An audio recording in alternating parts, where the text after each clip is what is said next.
Bonjour, good morning, live from Paris, France. This is the terre battue of center court. Roland Garros, 17,000 jammed into this arena, constructed back in 1928 for the famed French Four Musketeers, celebrating their Davis Cup win over the United States and Bill Tilden the year before. And they await the appearance of today's finalists, Michael Chang and Stefan Edberg.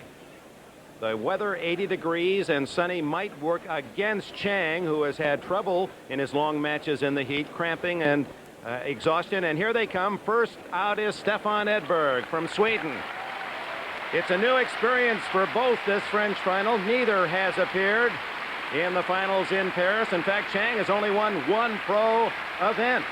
In contrast to Stefan Edberg, we saw him last year win his first Wimbledon. 2 times he's the Australian champion. Edberg is seeded third against the number 15, Michael Chang. Can Chang write the final chapter to what has been an incredible storybook event for him here in Paris? Fans in Paris have enjoyed 2 sensational and surprising weeks of championship tennis. And today, they arrived at Roland Garros in the west of this great city to see the climax of this year's Grand Slam event. Over 300,000 attracted to this June Tennis Festival, all in the tree-lined red earth environment that makes the French Open special to its sport. It is here where the crowd see the world's best players meet the challenge of clay's patient, cerebral, exhausting tennis. And today on center court, they'll see the amazing young American Michael Chang, who earlier defeated the world's best Yvonne Lendl. The 3-time French champion and number 1 seed Lendl was stunned earlier in the week, dropped unceremoniously in a remarkable comeback by the 17-year-old from Southern California. Lendl had won the first 2 sets, was in control until Chang authored a storybook comeback, one that measured his creativity, his heart, will, and endurance. Despite painful cramps in the 5th set, Chang found a way to win. Underhand serves, soft lobs to buy energy and time, even hobbling forward to camp on the service line at match point. It was Goliath and David, and the boy would win. Wise beyond his years, Chang had slain a tennis giant, using every incredible ounce within his boyish 130 pounds. The impossible dream had become real. Michael Chang was the hero in a fairy tale come true. The Soviet Andrei Chesnikov waited 2 matches later for Chang in the semifinals. Match point for Chang in the far court in a 4th set tiebreak. Another long, demanding test for this amazing young hero. Again, fighting exhaustion and cramps, he would be victorious once again. Now he's in the finals, and his mother and father will cheer again today, and so will the U.S. No American man has won here since Tony Trabert 34 years ago. Today, Chang meets Stefan Edberg, the hard-serving, attacking Swede. Edberg in the far court went 5 sets in his semifinal win over Boris Becker. Winner of last year's Wimbledon, the 23-year-old Edberg is the final giant, blocking Chang's quest for the coveted Tennis Championship of France. They began their warm-up yesterday on that red carpet. Arantxa Sanchez, 17 years young from Spain, an incredible upset in the women's final as she defeated the Grand Slam champion of last year, Steffi Graf. Is this the day for another 17-year-old? We've had some remarkable stories in the 1980s here at Roland Garros, and we end here in 1989 perhaps with one more with Michael Chang's name in bold print. Hello everyone, Dick Enberg with Bud Collins. Salute. You didn't think Bud, you'd live long enough to be so excited about what, and it's been a very real feeling I've sensed from you, about the contingent of young American players. Well, I'm not saying USA, USA are waving a flag, Dick, but I really am excited because the body count is 494. That's how many American men have been shoveled under this clay since Tony Trabert won in 1955. 494. I'm tired of making body counts. Michael Chang is out there. He knows how to play on this. Now, this is not my breakfast in Paris Bloody Mary, but this is the bloody stuff which Americans have been buried in. It's been kicked in their faces like they were 97-pound weaklings every time I've come here, and I think Michael Chang has a really good shot. Let's see, let me shake that. There's some red brick in there, some natural earth limestone, and who knows, maybe there's some magic dust there for as well for Michael Chang from Southern California. Believe it or not, 3 years ago, he was playing his brother Carl for the San Diego City Championship, the CIF Championship in Southern California. Today, he goes for the Grand Slam final in Paris, France. There he is, Michael Chang. He's met Edberg twice this past March. He lost to Stefan Edberg at Scottsdale, then beat him convincingly at Indian Wells when he used a new ploy to try to stop the powerful Stefan Edberg serve and volley game. We'll perhaps see it again today. I stood about 5 feet from the service line to return serve, and I was taking everything as early as I could, because you know, if Stefan's got that huge kick serve, and for me, if it gets too high, there's no way I can do anything with it. That's the key to my game, and but I think if I want to, I can play him from the back of the court, and but you have to come in because it's tough to beat him from the back of the court. Stefan Edberg, who grew up on clay in Sweden and is playing his best clay tennis of his career. He's 14-1 this year coming into the final. He's 28-4 overall. And Michael Chang, he too has lost only once on clay. That's to Jaime Zaga in the TOC semifinals. From Placentia, California. 5 feet 8 inches tall, 135 to 5'8", may be a stretch, and only 17 years old. If he wins today, will become the youngest ever French Open men's champion. And he arrived on this Sunday in Paris in this manner.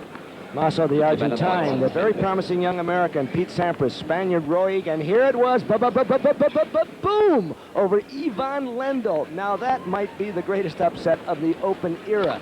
And Lendl was gone, 3-time champion. Ronald Agenauer, the only player in the history of Haiti, so naturally the greatest, was tough. 7-6 in the fourth, and Agenauer had a set point in that breaker. And so was Chesnikov, the Soviet tough. Stefan Edberg, another giant, 6'2" and 170 pounds. Looks a lot taller when you match him up next to Chang. He makes his home now in London, England, where he celebrated his Wimbledon championship last July. Stefan playing so well on the clay, the Czechoslovak. Vida, a young Venezuelan to look for. And Jimmy Arias played well against him. Ivanisevic, the Yugoslav, and Mancini. That score, watch that. And then Boris Becker in 5 sets after winning the first 2. He came back in the 5th. Michael Chang opens the match. Are we ready for that? His 6th ace of the tournament?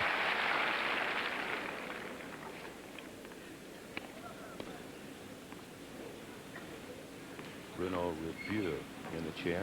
Good umpire. Had the Italian Open final. Oh!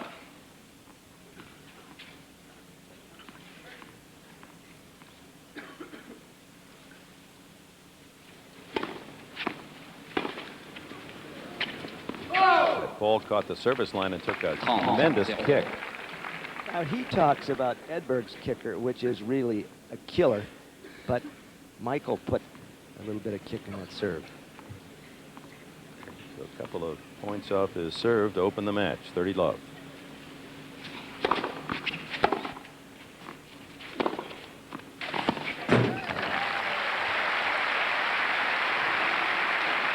Chang cramping in the Lendl match, somehow working his way through, on the verge of cramps after beating Agenauer, and did cramp after the match, but they say he's in his best shape in a week now. He had a terrific practice yesterday.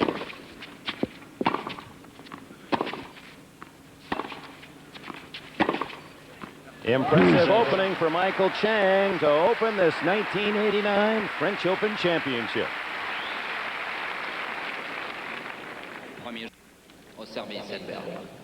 Chang opens this championship holding at love, and now Stefan Edberg, the man with the big serve and volley game. 2-1 head-to-head with Chang in their brief year and a half together on the circuit. And look where Chang's standing for that first ball. Watch Chang try to play inside the baseline. The baseline ballet. Oh, how he dances in there. See where he took that serve?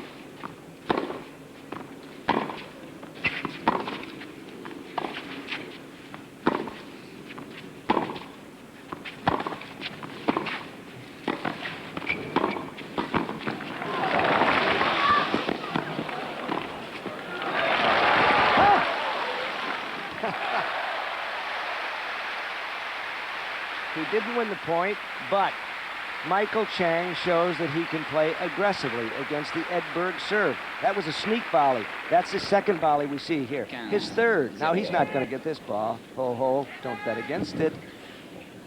Making Edberg hit a lot of balls.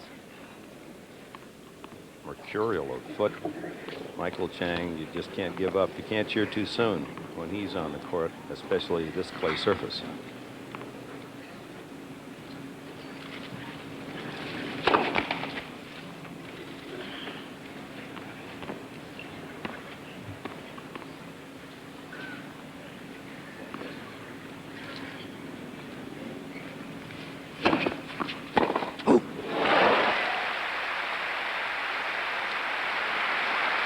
Getting that second ball early and jamming it down the line. Second serve coming into him, and he's going to give it the shuffle, the runaround. Wants to hit that forehand.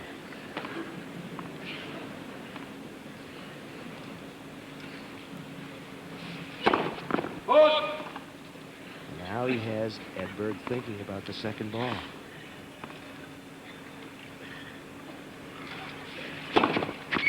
And a double fault Gets results. the defense.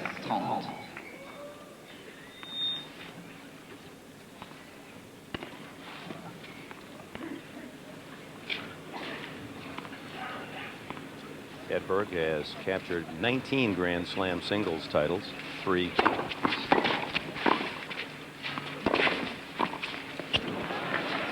Oh! He It's missed wide. it, but what speed? Of Edberg's 19 Grand Prix titles, 3 Grand Slam events. Stefan Edberg said, I have to play my game on clay, that serve and volley. He makes this one 1, 2, 3, 4, 5, 7 steps by Chang and barely wide.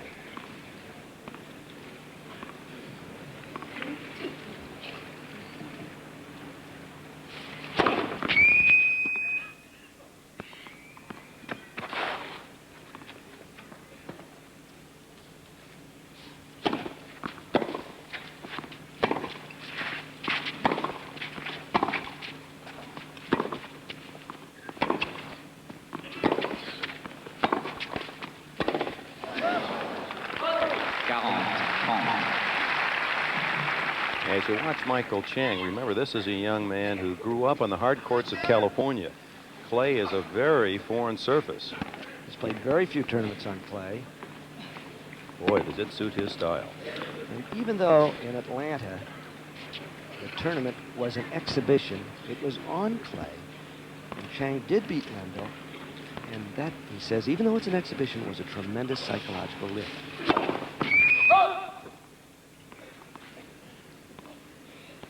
First serve percentage will be keen if Edberg's to win.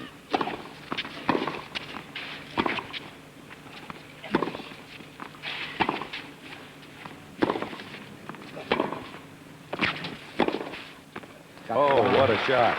Outside in and caught the line. The ball left Michael's racket. It appeared that it would be wide, but he has been loving the lines here. A striper.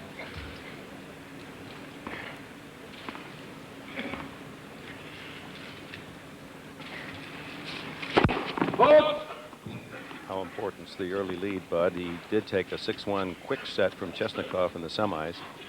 Chang did. Always like to have that first set, Dick. And he wouldn't have beaten Chesnikov if he hadn't done that.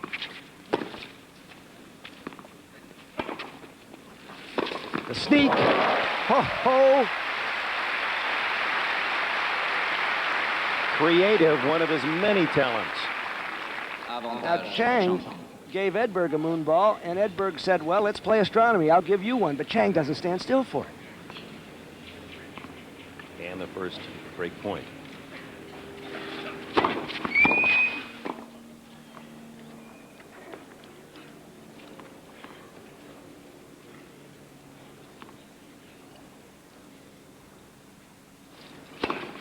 Whoops. Double faults the game to Chang. He breaks to take the early lead to Love.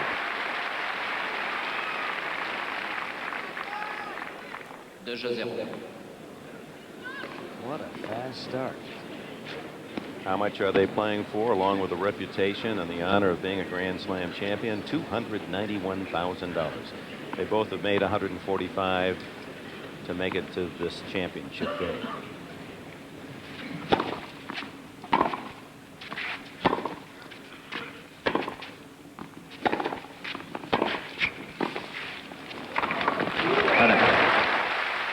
Yeah, we've just into the third game, and if you haven't seen Michael Chang before, you're getting an idea. He does a lot of things well. And his father, Joe Chang, says that Michael figures it out as he goes along. He said, once I advised him how to play a kid, he lost love and love. And I said, I'll never tell Michael again. He figures it out, and he's figured out he had to attack Chesnikov, and he's attacking Edberg.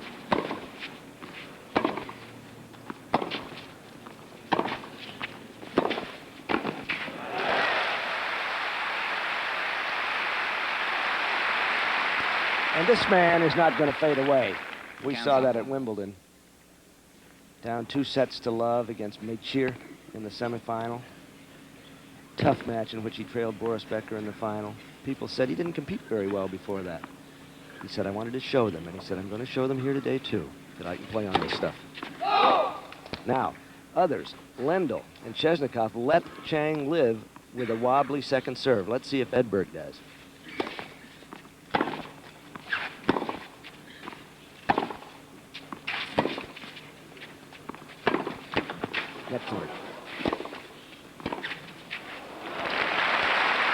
And again, the quickness of Chang on a tough ball, getting in position to make a very tough shot. The ball skips off the cord, but Chang is ready for it with the cross court, and Edberg was a little bit startled that he got that ball. 30-15, Chang leading 2-love at the start.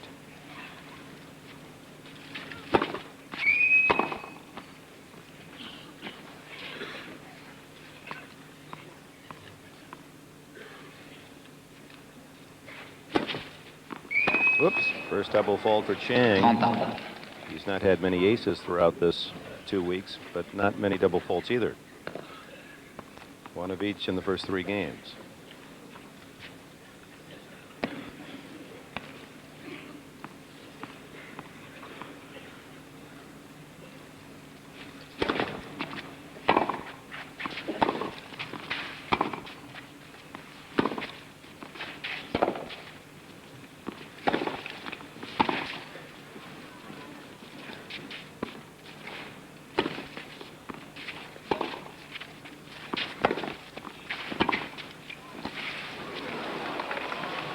Beauty.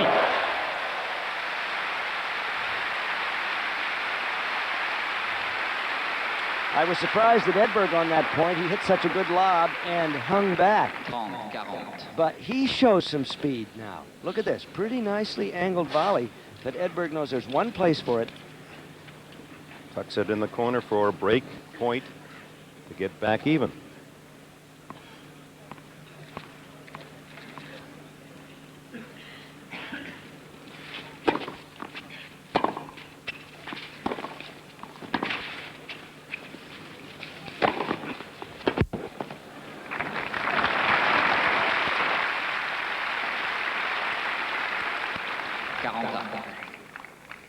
He hasn't made many mistakes in his 7 matches here.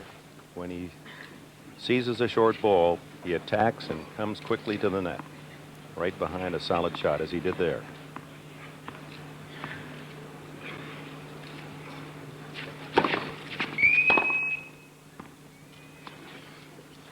Both men perhaps a little tight. Trouble with that first ball. Oh, goodness. Avantage Edberg. In 6 matches, Chang had double faulted only 7 times total. 7 total.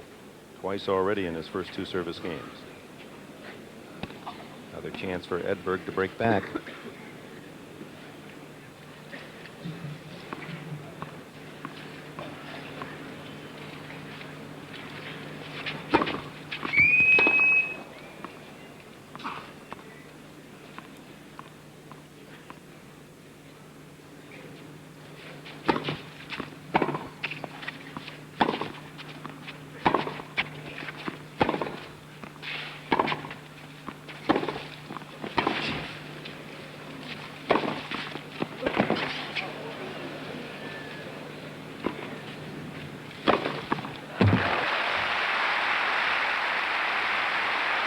Edberg showed defensive skill in that point. That was mindful of his countryman Mats Wilander, the way he got along that baseline. Wisely lets this one bounce inside the service line. And he waited to see which way Edberg might be committing. And he went the other way. So 2 break chances for Edberg lost. Back to deuce, 2-love Chang.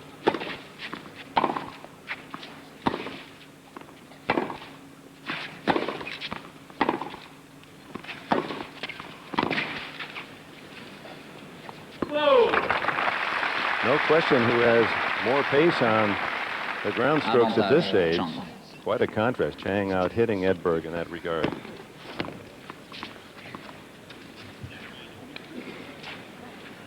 You know, Edberg is noted as an attacking player, but most attacking players don't like to hit passing shots.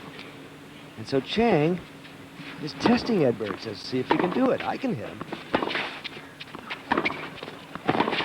Oh!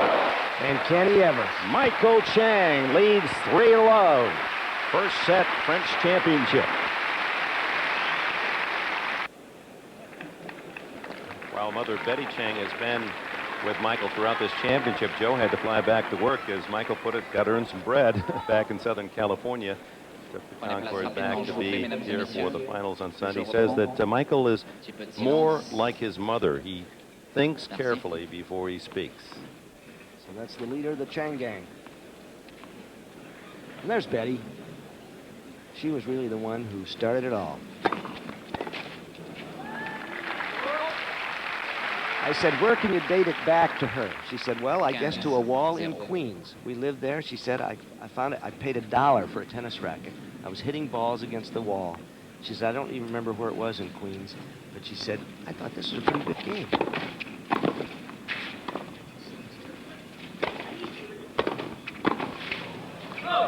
You also saw a shot of Carl Chang. There he is. He's a junior next year at the University of California, and perhaps is the greatest motivational force in Michael Chang's meteoric rise in the pro level, because this young man, 3 years younger than his brother, always wanted to beat his big brother, and finally did 3 years ago in that San Diego championship. And Carl is one of the best college players in the country. Oh. Edberg didn't get much past the service line that time. Now let's watch how quickly Chang takes the ball, because Edberg won't get to the service line. And he knows, look at him, a yard inside, bang, as soon as the ball comes off the court, like ping pong. And in fact, ping pong was how he started using a racket. That's right. He said, Joe said 4 or 5 years old, down in the basement in Minneapolis, where he had his first job as a research chemist.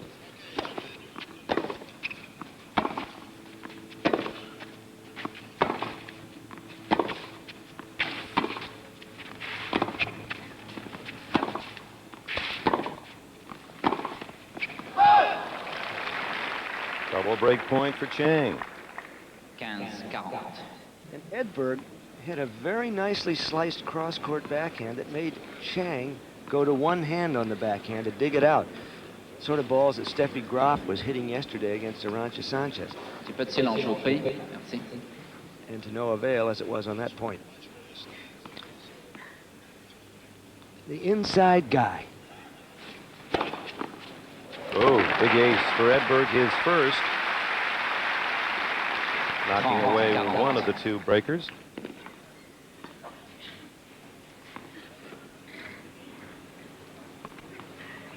'83, the world knew about Edberg as a junior when he won the Grand Slam as a junior and was the #1 junior player in the world. Chang just daring him. Look at that, a yard inside for the first serve. What's he going to do for the second? A little more.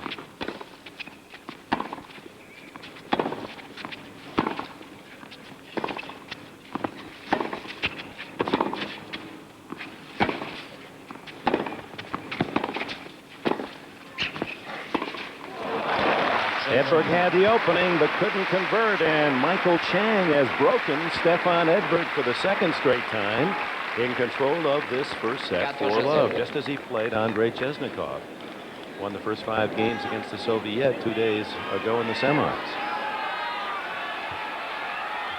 Now this is a court on which Swedes have done well. Borg, 6 championships. Lander, 3. S'il vous plaît.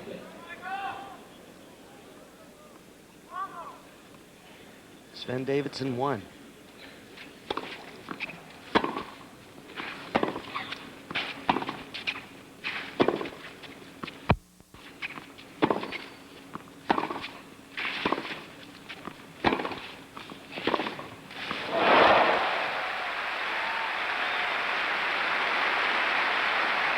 It seemed Edberg was in control at that point. It did. But you know, Edberg is not going to out-rally Chang from the baseline. He knows he's got to come. And here he comes, and there it goes. Un petit peu de silence, je vous prie. Merci.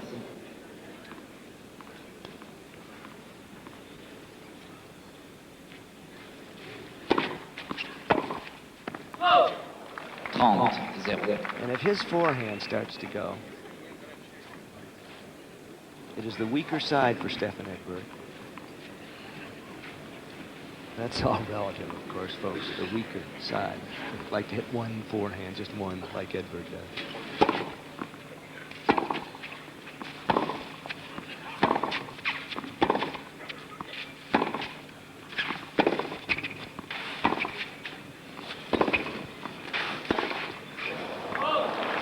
What do you love?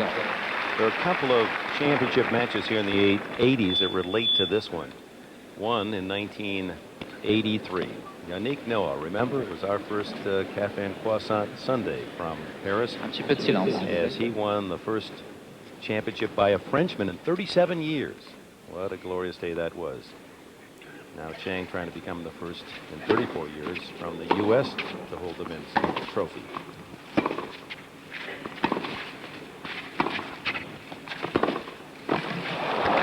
At love again, Chang holds, and now it's Edberg serving to just stay within. A 5-love Chang first set. 5-0.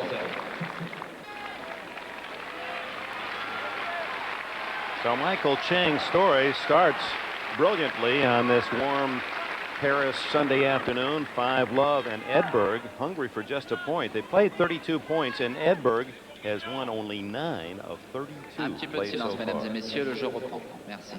Banked Edberg. He's a detective. I remember at Wimbledon last year. Wait till this point. Edberg was in the final, and they asked at the press conference, what does your father do? And he 0-15. couldn't think of the terms in English, and he speaks very good English. He wanted to say criminal investigator. He said criminal. Everybody roared, and then he had to clarify it.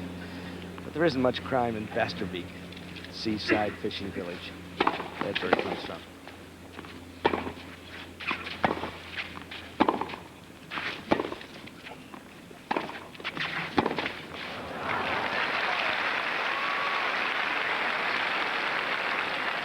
All. Joanne Russell is with us today, and she is maneuvering around the far end of Roland Garros, and as time and personalities permit, we'll get some reactions of some tennis folk who watch here on Sunday.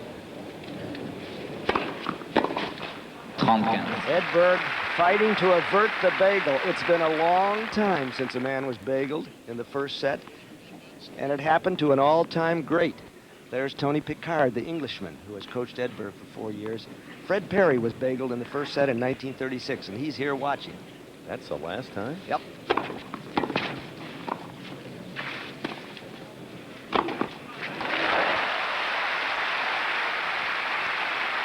Well, Edberg has finally worked himself into position to take a game. Great and good friend of Stefan Edberg, Annette Olsen. You saw her at Wimbledon a lot.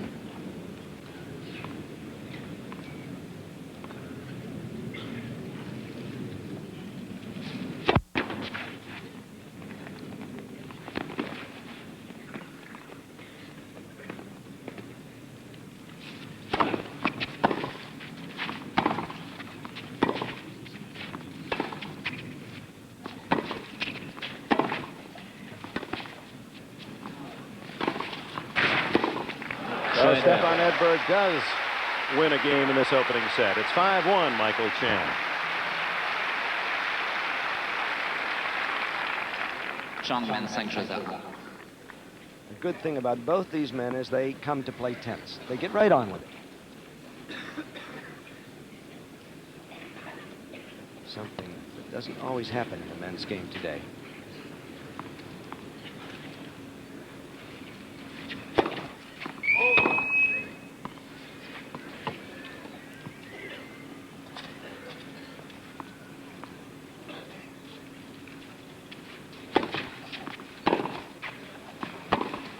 That cord goes for Chang. In this time where we've all been horrified by the news reports out of Beijing and mainland China, it is interesting to note, and through the father of Michael, that all the Chinese paper in every major city throughout the world has a Chinese newspaper, has put Chang's story on the front page with the horror stories from mainland China.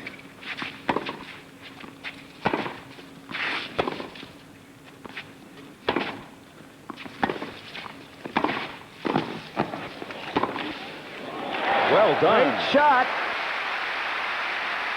Just to complete that thought, Joe Chang sang, with the bad in our philosophy always comes some good. We must always look for the good. So Edberg, never giving up on a shot, barely scoops it, but it's on the sideline, right down the line.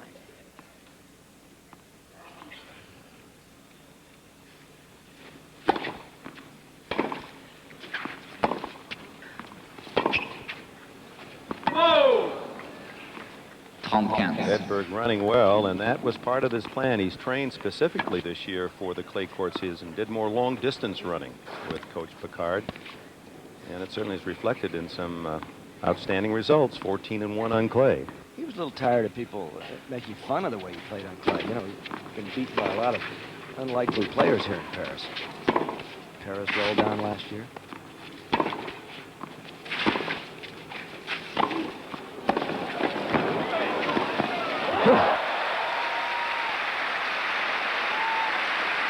Don't give a kid a second chance.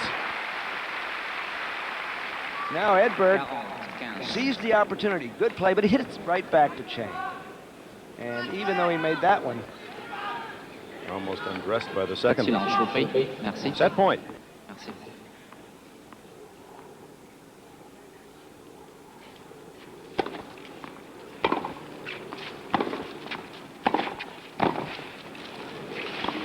good move by Edberg. Chang underestimated him there. 40-30.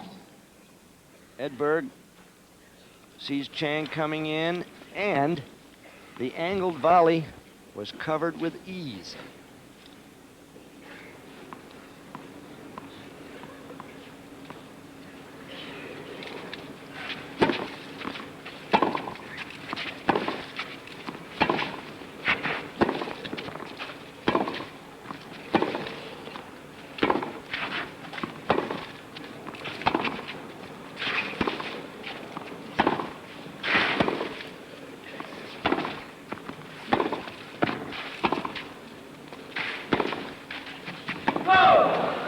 So 2 set points 40.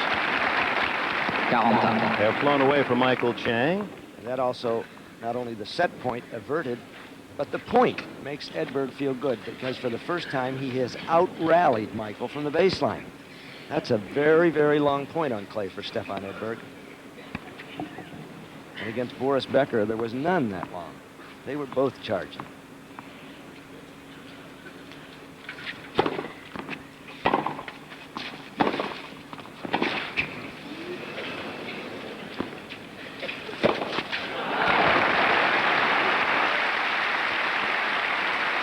Historically, the significance of 2 earlier finals in the 80s, one being Noah answering to the French after a 37-year drought, and then the next year, 84, John McEnroe, remember, up 2 sets, up a break in the third, apparently going to beat Ivan Lendl, only to...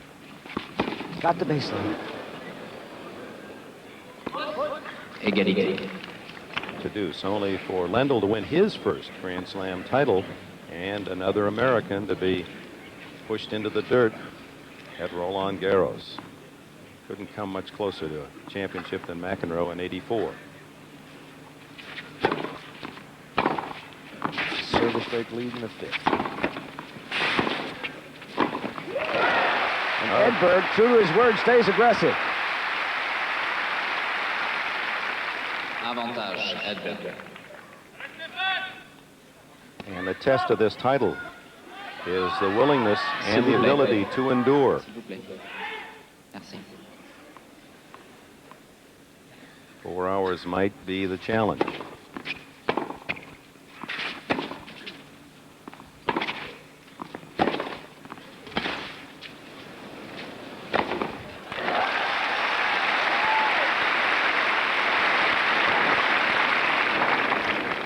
Égalité. I was thinking back to the few Americans I've seen in this final, and this match shaped up a little like 1976. The human grindstone Harold Solomon, little guy baseliner, against the attacking Italian Adriano Panata. Very hot day, and Solomon was beaten in 4, but he did not have the offensive capacity that Chang has. Those approaches and volleys. Third set point for Chang. Make that number 4. He's only the 6th American in that 34-year period just to make it to the finals.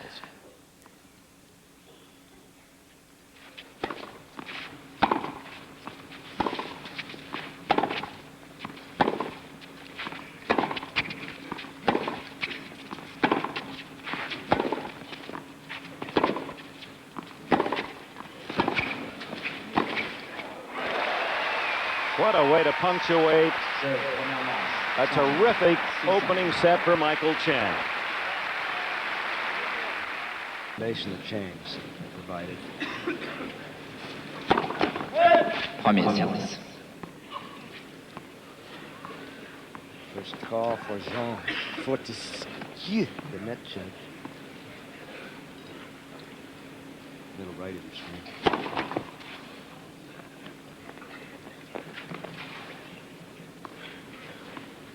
Finds people in shirt sleeves now, everyone but the chair umpire.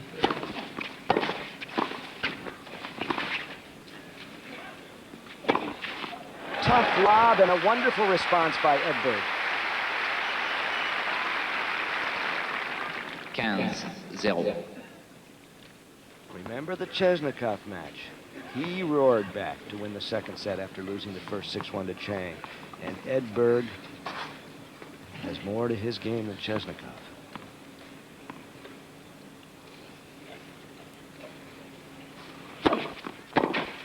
Oh, it's good on the line. It is an interesting tactic to take away the best of the serve and volley game, to come inside that line, get the ball early, and not allow your opponent to come close to the net. We see this a lot from good grass court players, but on this crimson dust, it's remarkable. Whoa! 30-15.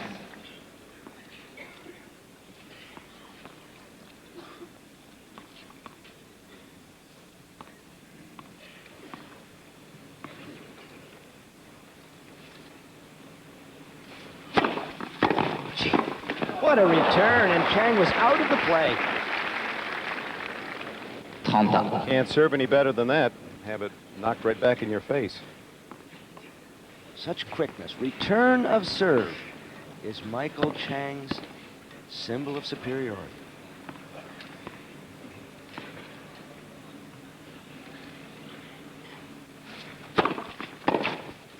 Whoa!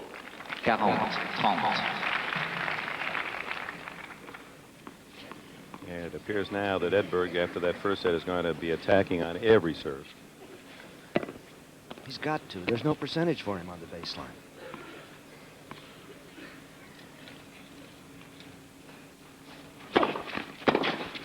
And that big serve paying off. He holds to open the second set on a warm afternoon in Paris, France. Premier jeu, deuxième manche. So to open the second set, Edberg's power game most evident, and there's the Cup of the Four Musketeers to the men's champion, the two living famed musketeers of tennis of the 20s and 30s, Jean Baroche on the left and Rene Lacoste on the right. Baroche 90, Lacoste 85. Still vigorous, both of them. 15-0. And you must know this, Lacoste is called the crocodile. The reptilian figure on the first sport shirts are crocodiles, not alligators, no matter what you may read.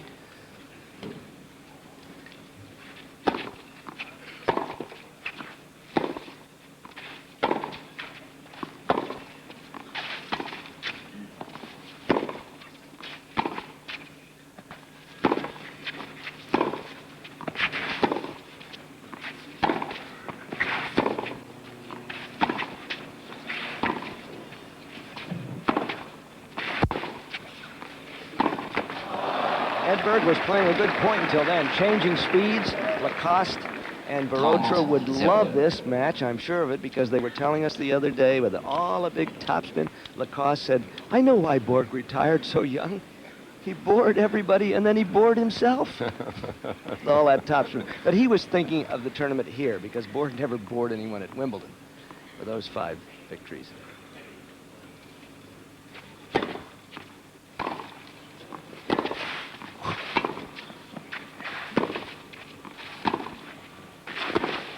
Oh! How he hooks that forehand, almost hitting it behind himself and wheeling his body out of the way to get that angle. It's a present-day version of the old John Newcomb buggy whip. Now let's see it. Zing! Get up, Nellie.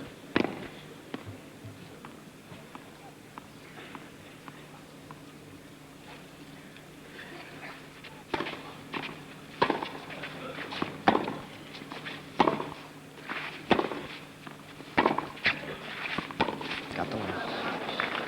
40-15. We mentioned McEnroe earlier, who succumbed to the heat and the pressure of a building game of Yvonne Lendl, who won in 5 dramatic sets here 5 years ago. McEnroe's playing over on the grass in England, and we'll have an interesting interview with John McEnroe after this men's final, time permitting.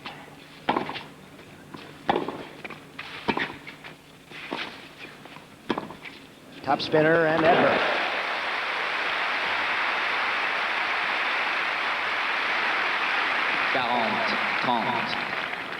Edberg shows you some of his versatility with a slice that pulls Chang up, and then Chang's first volley is not good enough. The top spin lob.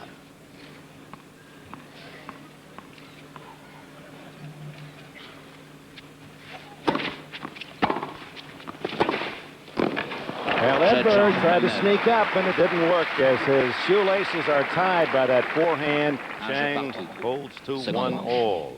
Michael Chang winning the opening set 6-1 in 32 minutes time. Stefan Edberg very happy to be here. Recovered from a serious back injury at the beginning of the year during the Australian Open. He thought he was paralyzed, didn't he? A scary 3 hours after winning the match. He won it with, he was hurt with 2 points to play, serving against Pat Cash. He managed to win those points. He had to default his next round to Thomas Muster. But for 3 hours in the dressing room, he couldn't feel his legs. He couldn't move. 15-0. He was in severe back spasm. He took 2 months off. The feeling came back a little later in the day, but he said, oh my gosh. It was in his lower back. Didn't do it serving. You might think he would. It was on the step toward the net. He crossed his feet inadvertently, threw his back out of line.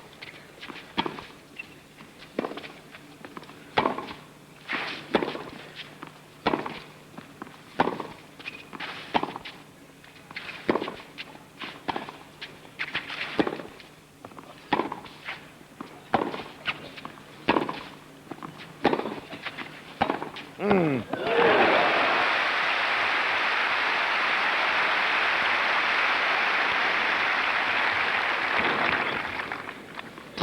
Zero.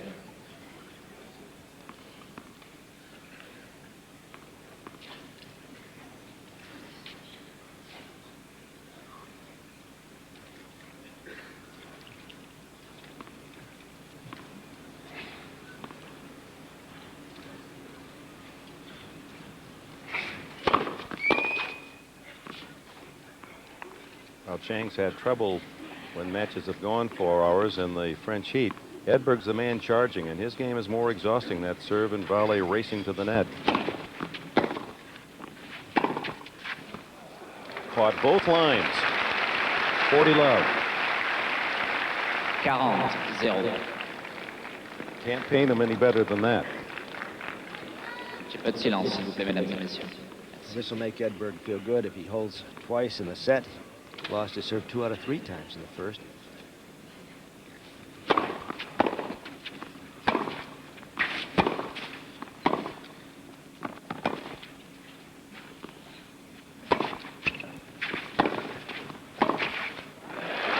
And Edberg does hold impressively at love on serve. 2-1 in the second.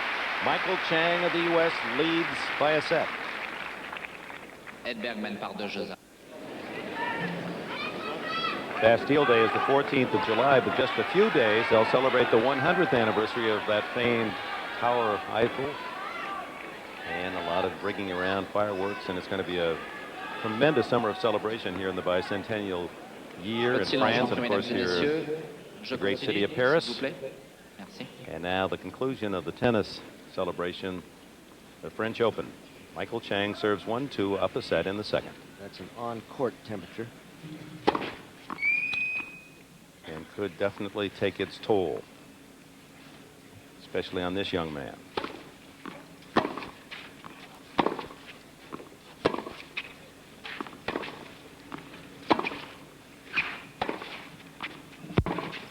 They feel the cramping that Chang has experienced, not just here in France, but prior to this time in his amateur and young professional days, is something he'll grow out of, but not serious. But they are much more cognizant now, and he's loaded with bananas and potassium pills on the sidelines today. Lots of water.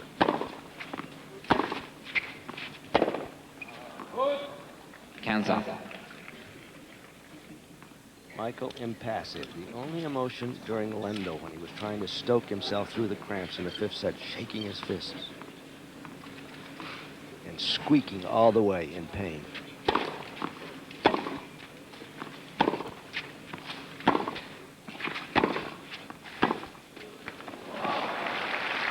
And what was remarkable for those of you who didn't see that amazing come from behind win by Chang over Lendl was that even while cramped up and everyone knowing that he fought so hard and what a shame, how can he possibly beat Lendl now when he can barely move, he always saved enough for one good shot in a point. That's wide. And he would load up that one shot and go for a winner, and had enough of them 40-15. to dismiss the bedazzled, bewildered #1 player. Like a sagging boxer who has one good shot around and delivers it right in front of the judges to carry the round. He carried the match.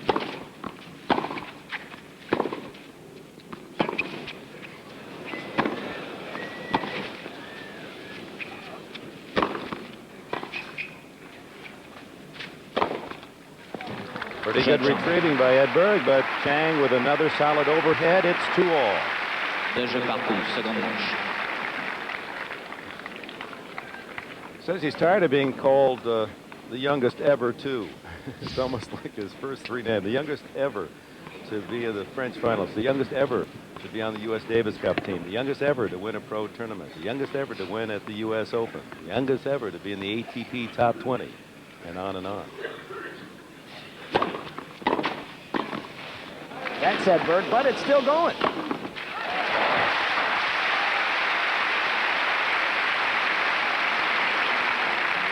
This is solid Edberg serve and volley. 0. And this is quick Michael Chang making Stefan hit one more shot.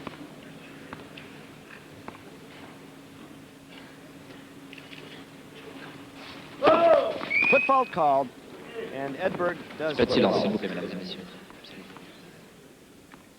Paul Benamou on the baseline.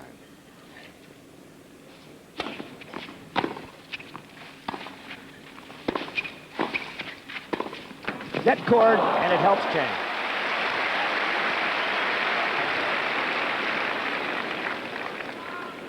Boy, he digs for this one. 15. Nice sliced approach. And he's up there to make the shot until he gets the skipper off the net cord. Chang with no backswing at all. He had to go down and just punch his wrist through that half volley. Michael Chang, Mr. Inside, still a yard inside the return, and look what it gets him. Didn't hit that ball cleanly, but had great direction. Betty Chang likes that. Brother Carl. Right in here, watch. This is the old ping pong shot. Ba-boop. Not much more than a block.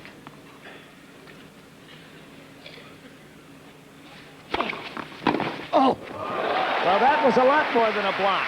That was full-blooded. Base hit to right field. 40. So Chang with 9 more winners than Edberg. S'il vous plaît. S'il vous plaît, mesdames et messieurs. And 2 chances to take the lead now in the second set. That's a foot fault not called. Edberg is all over that baseline.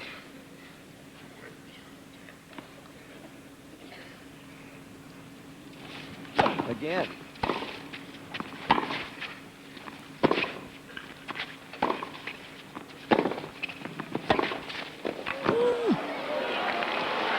Not up, I believe. Yes, he Yes, calls it good. good. I'd like to see a replay on that. I don't think Edberg thought he got it. In fact, he's walking off. He's saying, I did not get the ball. That's a game to Chang Chang mène 3-0. as he breaks Edberg. Let's watch. I didn't think it was up. And it was not. Edberg One acknowledges bounce. that. 2 bounces, and he... And we'll return to Roland Garros in Paris, where Michael Chang's in command after these words from your local station.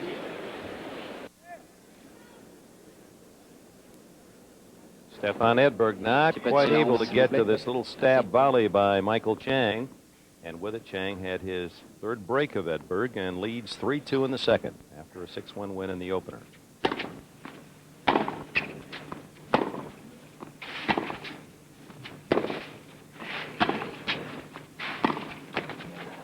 Well, the net cords are going his way. About 4 of them. 2 droppers like that, and a couple of skippers over Edberg trying to volley. Chang holding his hands up. He says, "What? I can't help it. I'm sorry." And he won't give them back either. And winning back the Whistlers, the French version of the old Bronx cheer.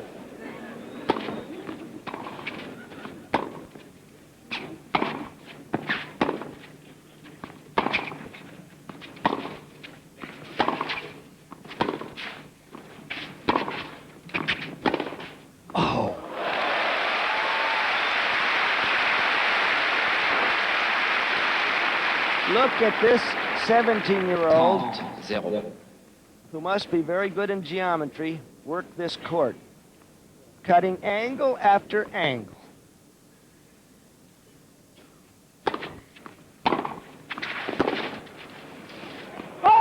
Just wide. 30-15. Loves to fish, he says. Michael Chang is a hobby. And had he not been so successful in this sport, soccer would have been his game, and he would have loved to have been a veterinarian.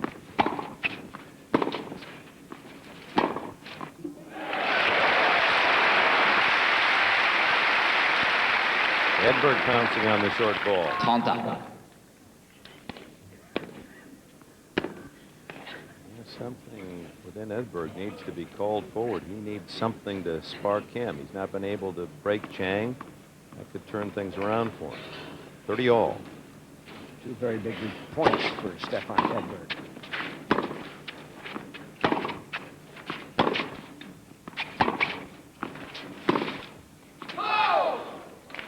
An unforced error from Chang gives Edberg his first break opportunity in the second set.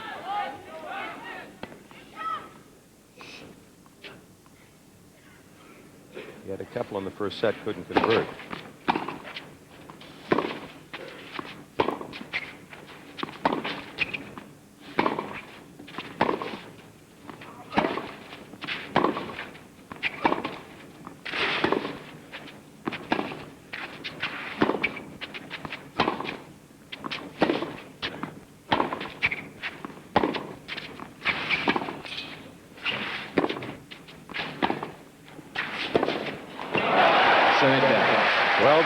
Edberg as he breaks back. It's even at 3-all.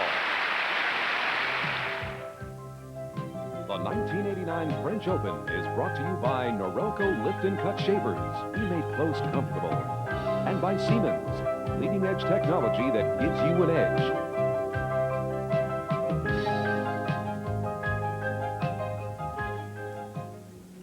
Dick Edberg with Bud Collins and Joanne Russell. Welcome back. Well, what a weekend. Yesterday, Arantxa Sanchez with the impossible. Beat Steffi Graf 7-5 in the third for the ladies' title. And now, another 17-year-old Michael Chang tries to find that inescapable win.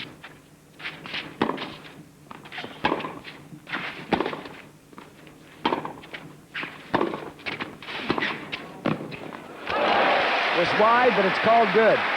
Boy, from our angle, it looked wide. Yeah, very close call. And you can't argue with the man who's on that line, on the court. 15-0. Philippe Boivin.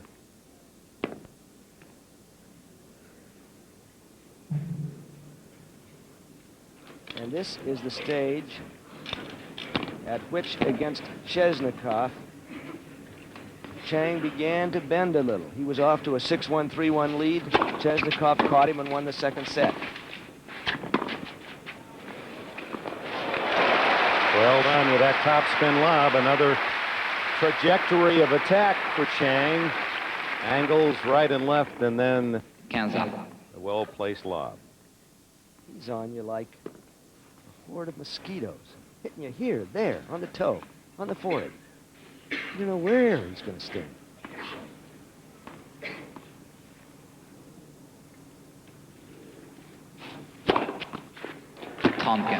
Second ace.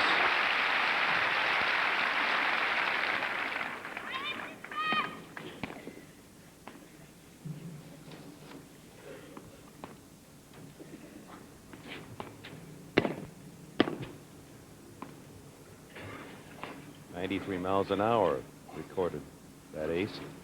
So hardly overpowering, but with that big kicking right on the center line, plenty good.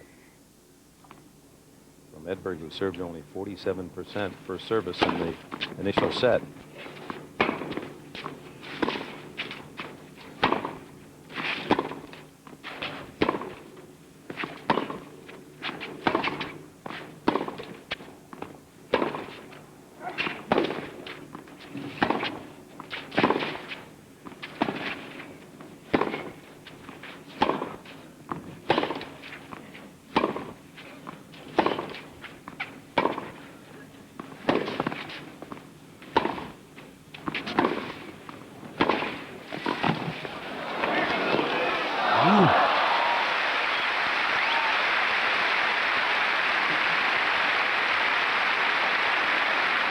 Pretty good groundies from Edberg, especially that backhand wing. The best we've ever seen in this tournament.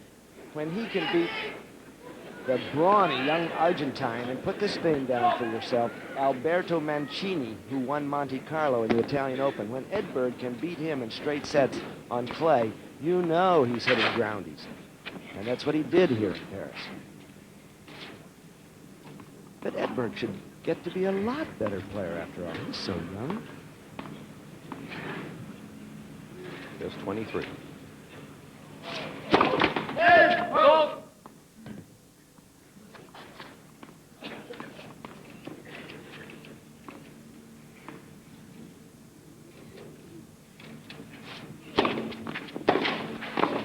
Net court. First sign of emotion from Edberg, the clenched fist. 40. And up in the broadcast center where we're located is Tony Travert, working for Australian television. Right. The last American to win here, 1955, and of course he's in the International Tennis Hall of Fame in Newport, Rhode Island. American doesn't win pretty soon, Bud. We're all threatening to bronze him. Well, he's still alive. Yeah. Put him out here beside the statues of the Musketeers.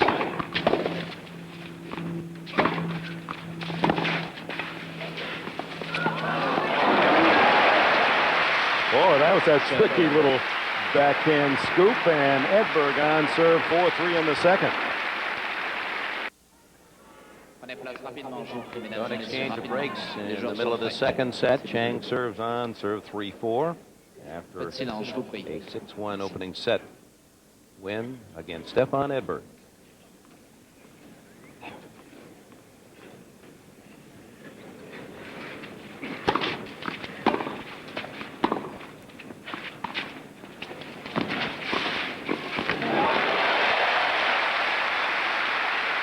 Now this is the game for Stefan Edberg to push.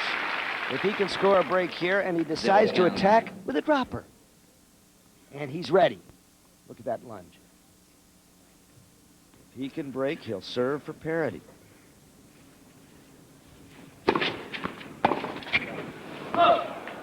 That hurts.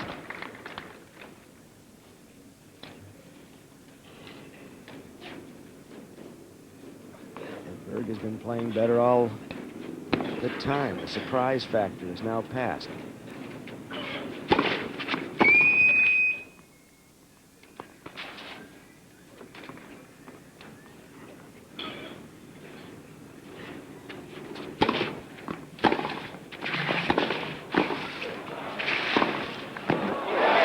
Well, we've been waiting for several matches for somebody to abuse Chang's second serve. 30-15. And Edberg does it. But if you don't make the first volley, you may be not so jolly. 30-15.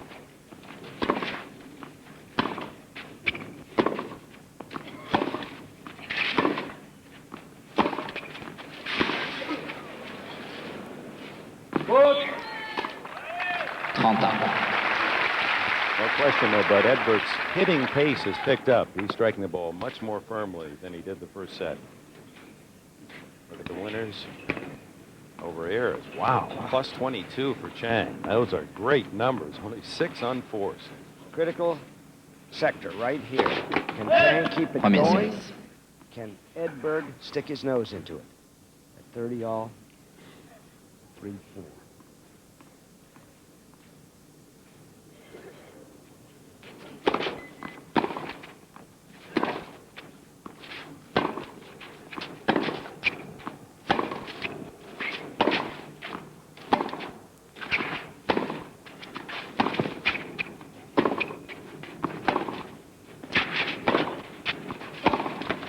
Net court, and it helped Edberg, and he deserves.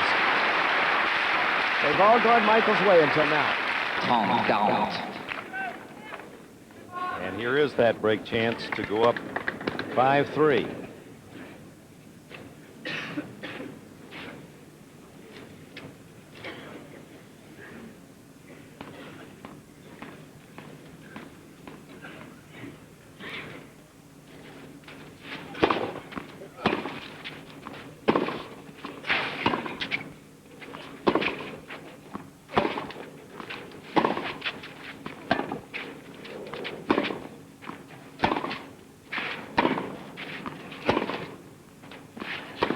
Chang is playing behind the baseline now. Good depth from Edberg.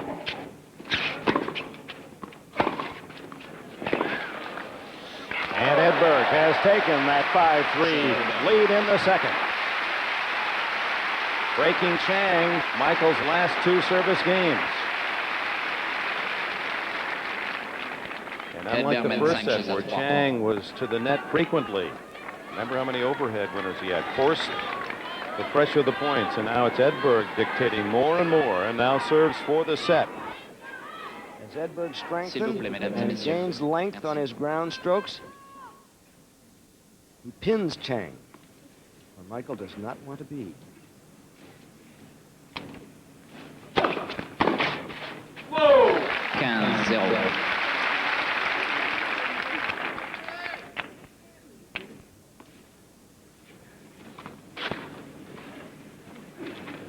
About 15 past the hour of 4 Paris time.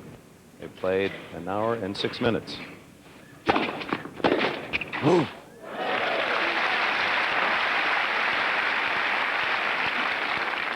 Hands up. Michael stands in so close that when he gets that kicker, he's almost shoveling it over his shoulder. He looks like a small question mark. as he makes the return. What a young counter puncher he is. But he gets the ball before it can spin erratically wide to his left.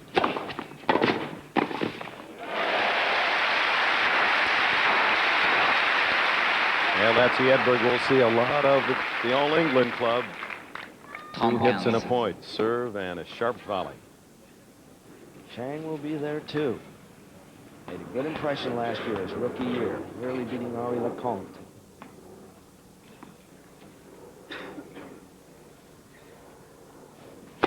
Oh!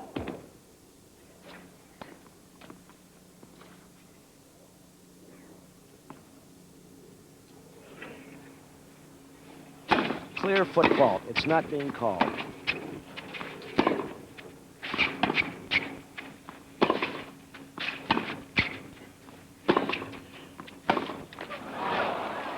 Trente. 30 all. At 5-3, Edberg in the second. Let's peek at Edberg's toes now.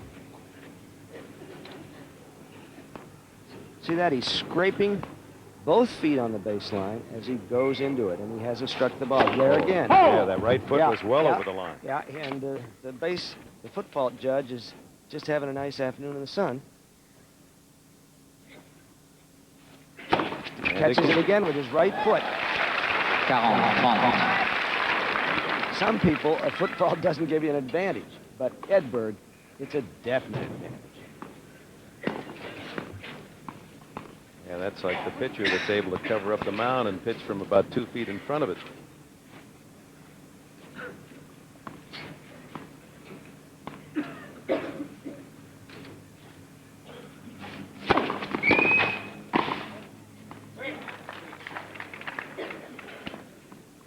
Second ball on the set point.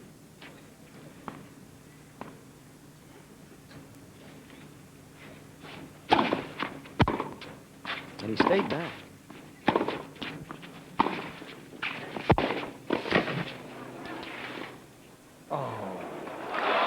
It's long. The set to Edberg. 6-3. This 1989 French championship is even. We'll do better.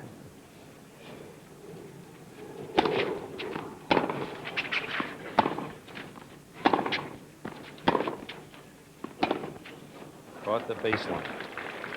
15-0.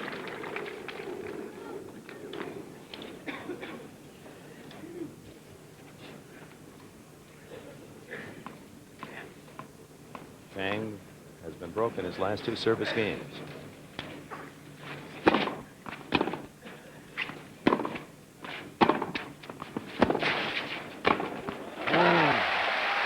Well, he's really setting up his approaches with that solid backhand down the line.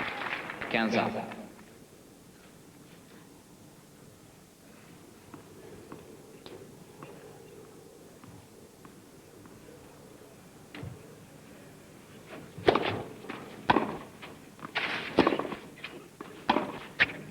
Whoa! 15. 50 years ago, Don McNeil won this championship, one of the few Americans. Hope he's watching in Florida. Won the NCAAs for Kenyon College.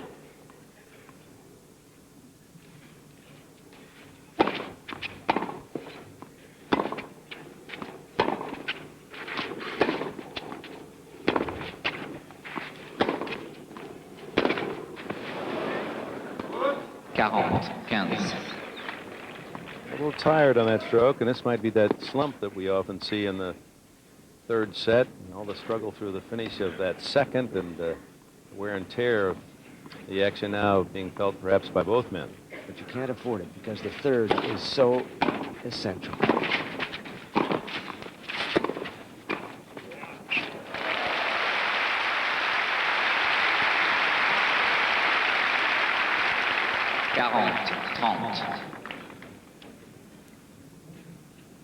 He's quite extraordinary at the net, isn't he? He just doesn't miss many. And on approach is busy. Edberg 30 out of 50. That's his game, and it's getting better. most of Chang's work in that first set. And there's a miss by Chang. So from 40-15 to deuce for Michael.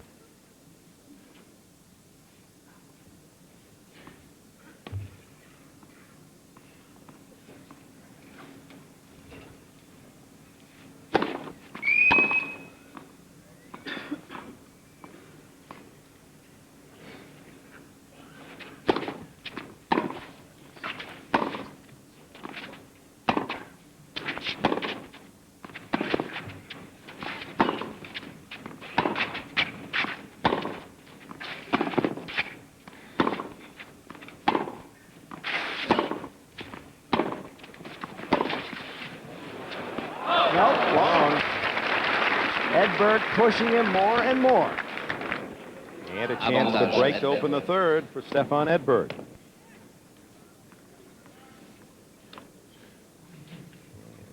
Michael not really stroking the ball with those ferocious two-handed shots he was making in the first set.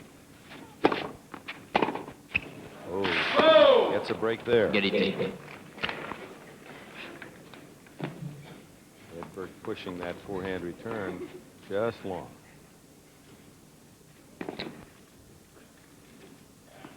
Edberg, unlike Chang, nearly 2 yards behind the baseline. And then he comes in just at the service motion. And he'll be inside the baseline for the second ball.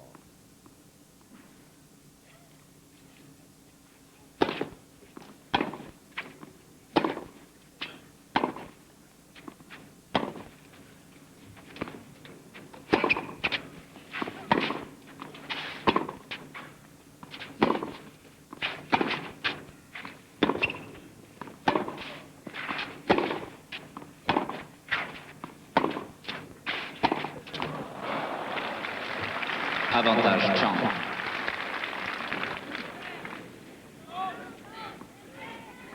I told you that Michael, 3 years ago, beating his brother, Carl, the San Diego championship the next year. That's just 2 years ago. Carl beat him, same championship. He was in the 9th grade at the time, Michael was.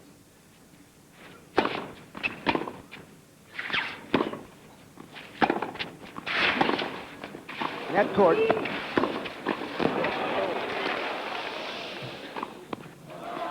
Ooh.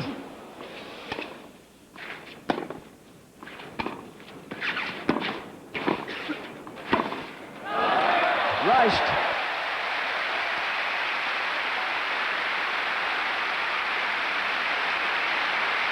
Edberg, a wonderful all-court point for him. He never stopped pushing. He goes back for the smash, but he'll come right back in again. And that's a shot that's been profitable. The sliced backhand cross-court approach to the two-fister. Allez, place rapidement, s'il vous plaît, derrière. Third deuce.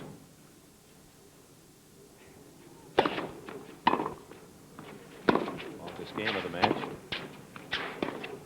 Avantage Edberg. Suddenly the unforced error count for Chang is rising. Doesn't seem he's moving quite as nimbly. His feet aren't as quick as they were early. He played 12 hours to win his last 3 matches. Another break chance for Edberg.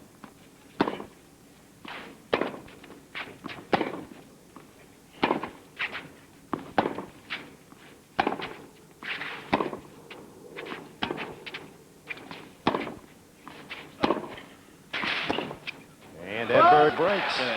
Having won the last set, Edberg's string of breaks of Chang's service continues, 3 in a row. Premier jeu, troisième manche. Un petit peu de silence, s'il vous plaît, mesdames et messieurs. Merci.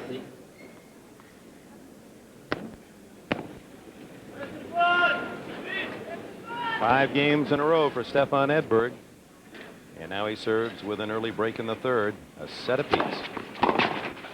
They've changed line crews. We have a new foot fault judge, but I can't decide what he's watching, but it is not Edberg's feet. Oh, he does. He Yep. called it. Yep. Second foot fault. Excuse me, sir. I was second guessing you before you guessed. And there was another one, but he didn't want to call a double fault. Darn.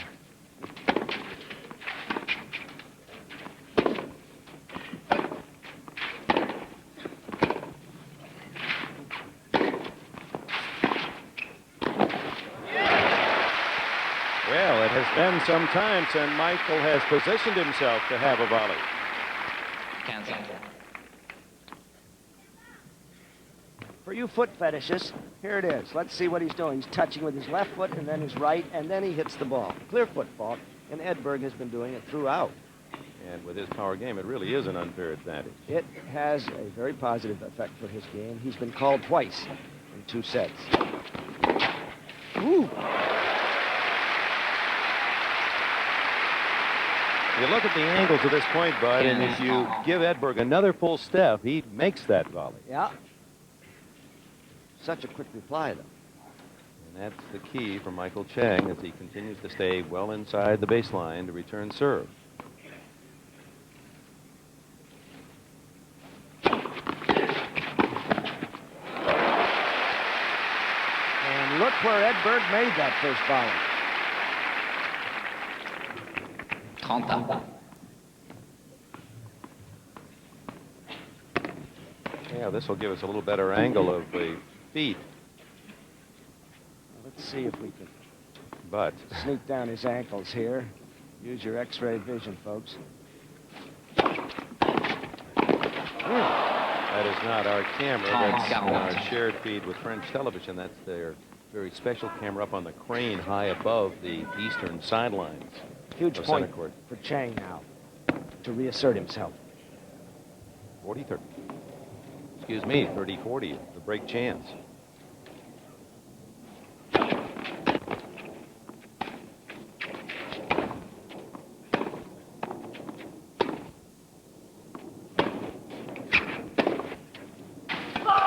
Wide. Now, with that lazy-looking forehand that Edberg's hitting there, he's loading it up with about as much topspin as he can deliver. And it bounces up around the left shoulder of Chang. See how Edberg picked up the pace in the second set, and Chang going in the other direction, retreating back toward the baseline game. Does not bode well for the fans of Michael Chang. He's on this line all the time. Oh!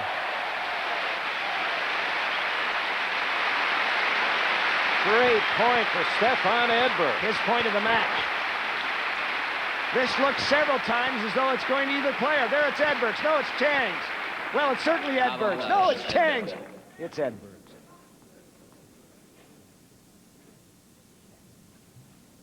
But if this were baseball, the manager would be running right out there to the chair and say, "Would you watch Edberg's feet?"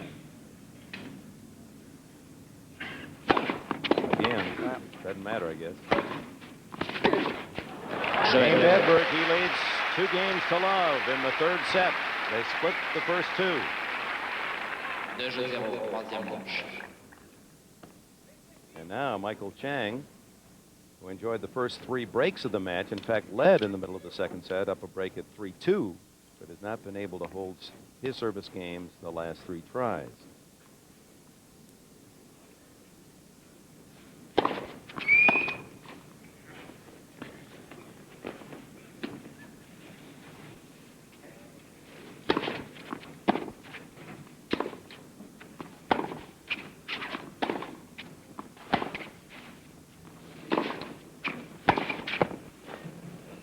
Good. What are we doing?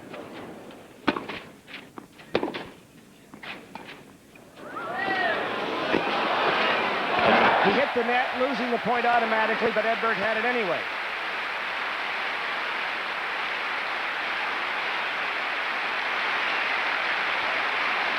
The entire point. Edberg with the drop shot. Michael made it, but you see him 0-15. crashing into the net, losing the point. And lost within it all an incredible save on that lob by Chang. Only to hear love 15. Chang has to get back into the set here.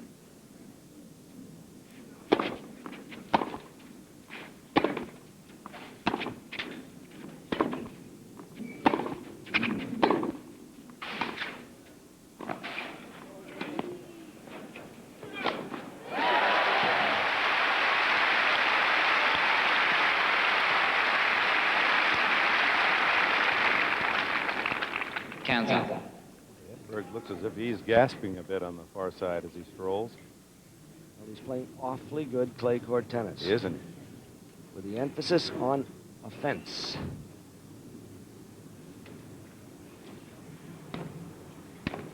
It's really a very good match to watch.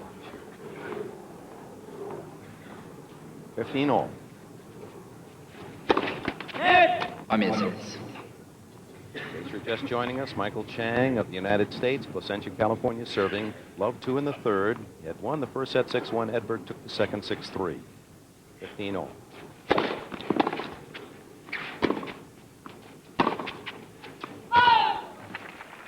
That's the strongest serve Michael's hit. He opened the match with an ace, which startled everyone. His only ace of the match. And only the 7th in the entire tournament, 1 per match. The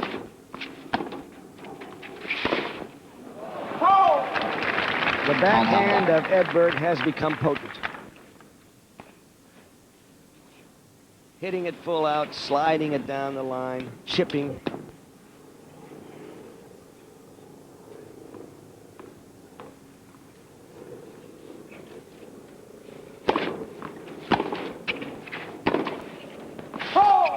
And another unforced from Chang gives Edberg a break to go 3-love. Well, it'll be a long time into this match before I write off Michael Chang with the inner strength he's shown us throughout the tournament. But it could all be catching up. He's 17, first major final. Such big wins, such innovating wins. And his opponent is really playing superbly.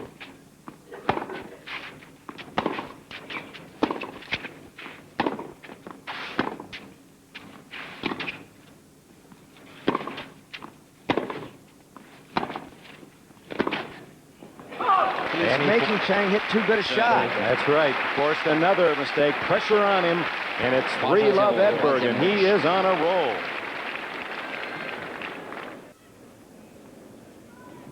Joe, Michael's been broken 2 times in this third set. What does he have to do to change things around? I think Michael was broken. It's not because Michael played bad. I think just he won't play perfect critical points at a critical time, and that was the difference. Thank you very much.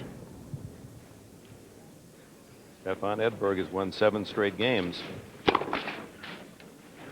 When he broke Chang in the 6th game of the second set, Chang had the lead, up a break at 3-2.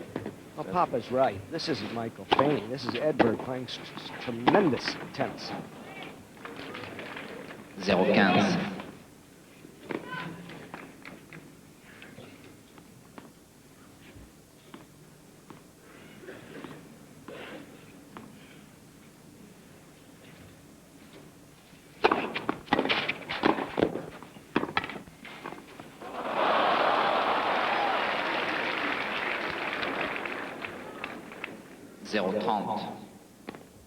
Stefan Edberg obviously doesn't like that because that is one of his specialties that he will be missing. He makes the first volley, moves in for a touch. That finds the net. Gosh. I don't want to sound like a complainer or an America firster or anything, but it really is too bad that Edberg is allowed to gain that edge, even if he didn't charge as he did. He's clearly foot-faulting on every point.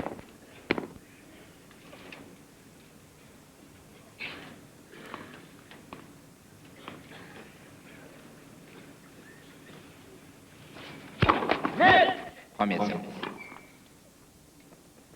And he is not a con man, a guy trying to take advantage either. Getting that big serve in. If he doesn't hear the call of football, he's just going to serve the way he pleases. He can do that in any sport. take an edge if you're getting it. That one looked okay. Yeah, it did. It goes wide, and with it, 2 breaks for Chang, who needs something now. He's down a couple. Take another look at the Edberg feet. Now watch. I don't think that was a football. I thought that was okay. Yep. What was that? His third ace.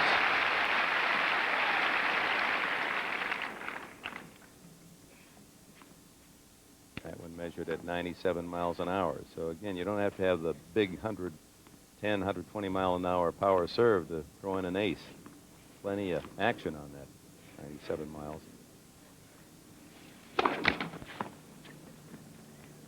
Chang gets a second ball with a chance to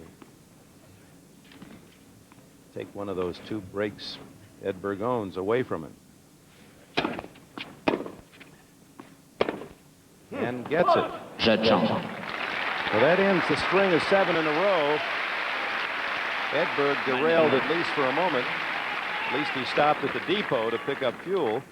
Let's see if Chang can build something of his own. He has been broken, Chang, 4 straight times. Wait. New balls.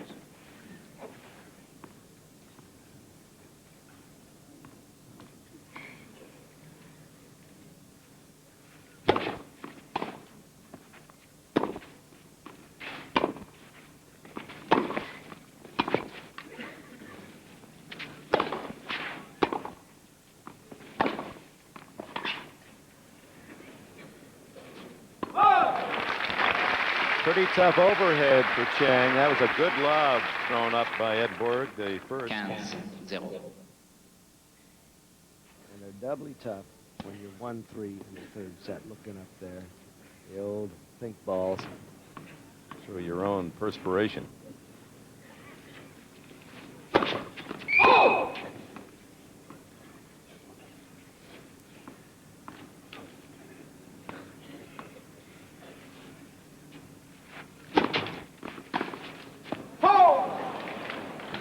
Edberg was going to chip in charge on that second ball. He rushed himself. Edberg raising his first service percentage. And remember, it's 47% in the first set. Chang at over 80. He's tough at 63. Awfully tough.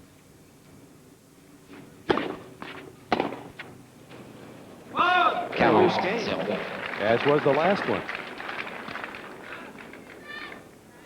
Building that what seemed to be insurmountable 3-love lead on a couple of breaks, maybe relaxed a bit.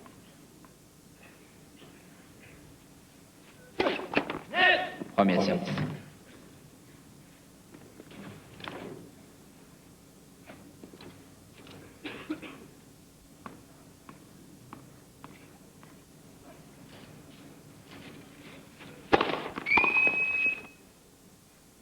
Went for a little steam there. Just to remind Edberg that he isn't totally a little boy. 45.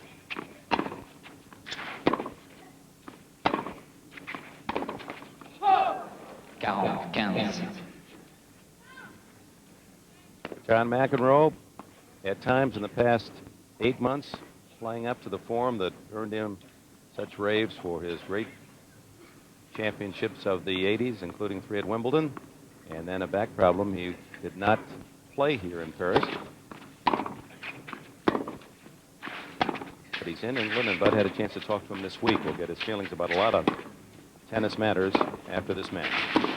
Well done, Michael Chang. Solid winner. And he's pulled back into this third set. Edberg up just a break at 3-2. Edberg mène par 3 jeux à 2.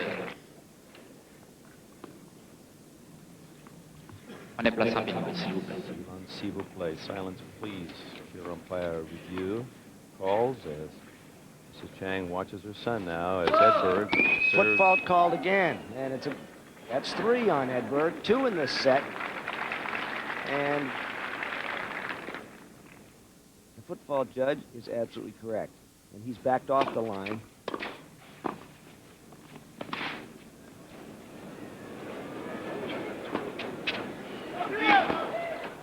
time, Michael. He did, but...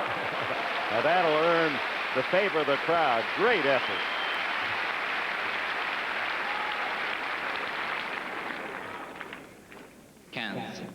Chang has been acting in this tournament as though he could fly, and you see he can. Think he could slam dunk? I wouldn't bet against it at 5'8" or 5'6" or whatever he is. Yeah, he says he's 5'9" with his elevator shoes on. I don't know.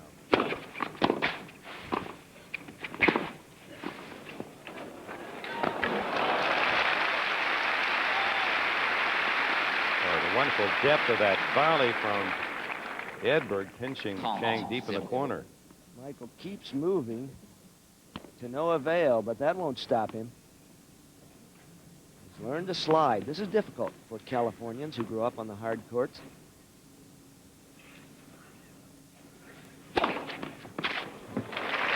Off the sideline. 4 aces. You'll have 5 times that many at Wimbledon in a big match.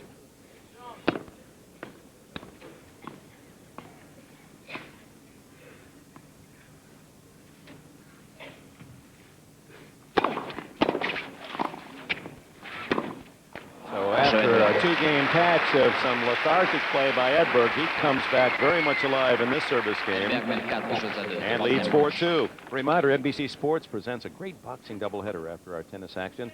Remember the victim of that controversial decision in Seoul, Olympian Roy Jones Jr.? He makes his pro TV debut against Stephen Johnson on ringside. Then the Tasmanian Devil returns to sports world. Vinny Pazienza takes on Vinny Borghese, a scheduled 10-round junior welterweight bout. That's right after our French final at 3 o'clock Eastern time. 15-0. Also, don't forget part of Sports World, Sports Fantasy. A new edition includes a viewer who challenges the great Sugar Ray Leonard. To what? Well, we'll see. Eating? I wouldn't even try that.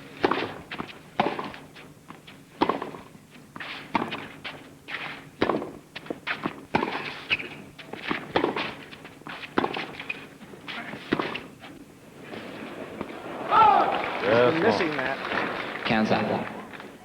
That's an important shot with Edberg pressing at the net. Sugar Ray Leonard loves to play tennis. I saw him playing in an exhibition in Baltimore with Pam Shriver, and he really hustles around that court. It's tough to play with those gloves on. Yeah. That's why he uses two-handed strokes. On the line. That's about all the disagreement you'll get from Edberg is a bit of a scowl, and he plays on. He thought the ball was wide.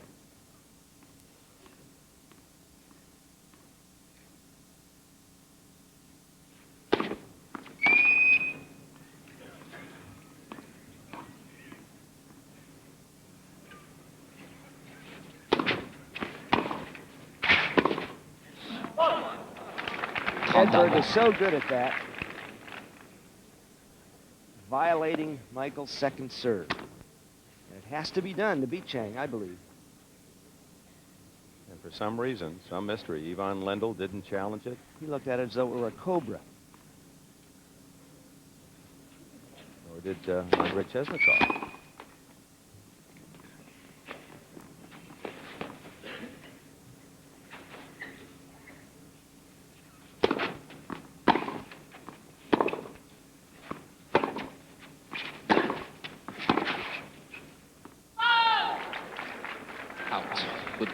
Big points here for Michael Chang. He's worked his way back into this third set, even though he's still down 1 break. Can't afford to give up another. And hope that he can get a chance to break Edberg again. 2-4, 40-30.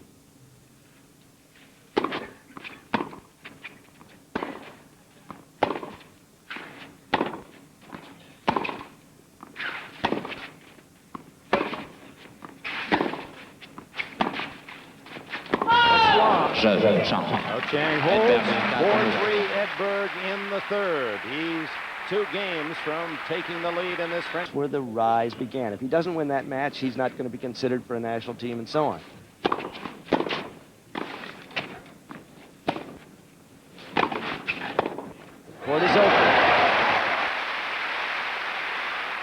Chang then came to Flushing Meadow, beat Paul McNamee, Australian Davis Cupper. 0-15. A big win, and people started talking pro. He was 15 then. Yeah. And they got a tremendous offer from Reebok, from Paul Fireman, who said, this is over several years, there's no pressure. 15. You have time to develop. And Joe Chang said, we're not people of money. It takes to play internationally between $20,000 and $50,000 a year just to go around and make the rounds. He said, we had to consider every angle.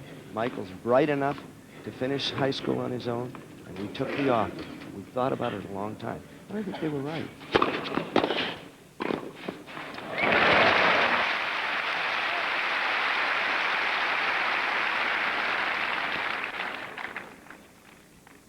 Pressure, pressure, pressure from Edberg. 30-15. He's laying on a lot of pressure. Well, he's playing like the big leaguer he is, a guy who's won the Australian, a guy who's won Wimbledon, a guy who's just been around. In his 35th final of his career, this is Michael's second. Boy, it appeared that ball hit right on the service I line, thought so. but the squeak said no. Certainly a good jamming serve. Michael was glad to hear it was a fault. 40-15. Well, if he's going to get back into this match and in this set, Chang is going to have to be able to hit winners off that second ball. Couldn't convert that time. Point from 5-3.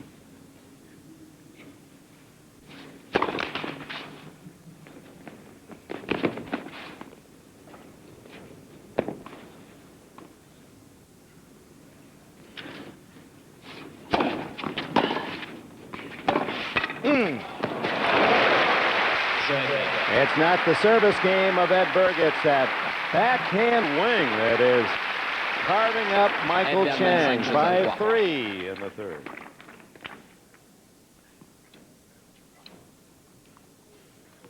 The backhand wing, as Dick says, is like an eagle's wing.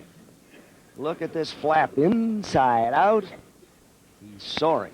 Oh, talk about hitting out through the ball. What a great picture that was.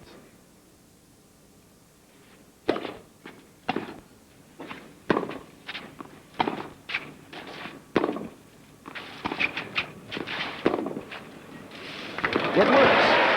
He's misfired on 3 of those previously. 15-0. Stats from Leo Levin say that the man who hits the most winners and forcing shots is winning the match. That was Chang in the first set, 24-14. Edberg since.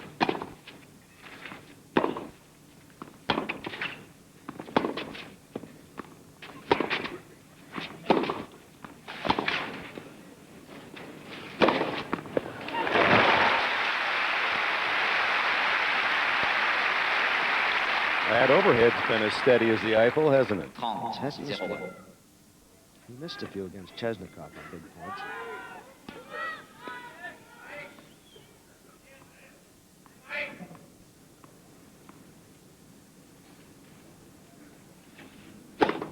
Oh!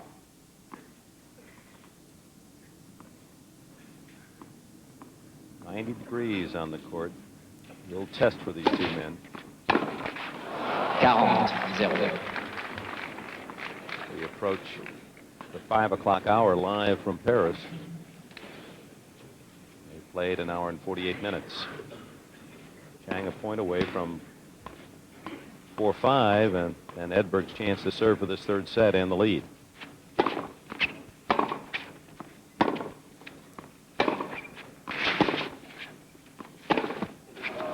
And at love, Chang holds. When we come back to Roland Garros, it's Stefan Edberg serving for a 2-1 lead.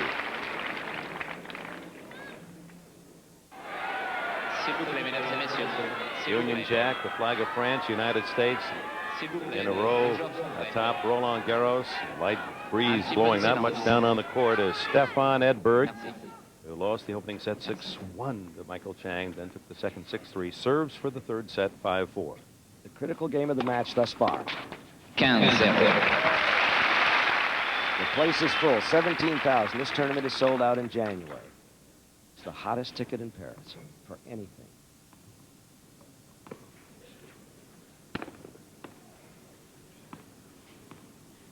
Chang playing a little deeper now on the Edberg serve.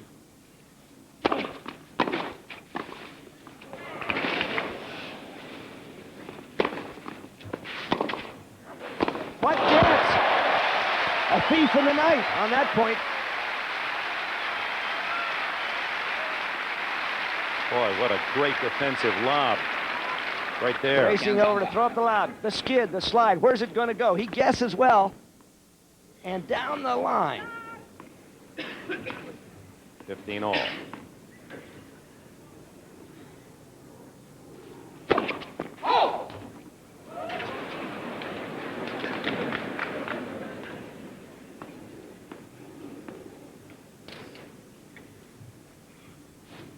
Gee, what a football, and it's not called. Now, he was walking right into the court. Inside the court. I mean, all the people I play with do that, but they don't have Stefan serve or volley. 30-15.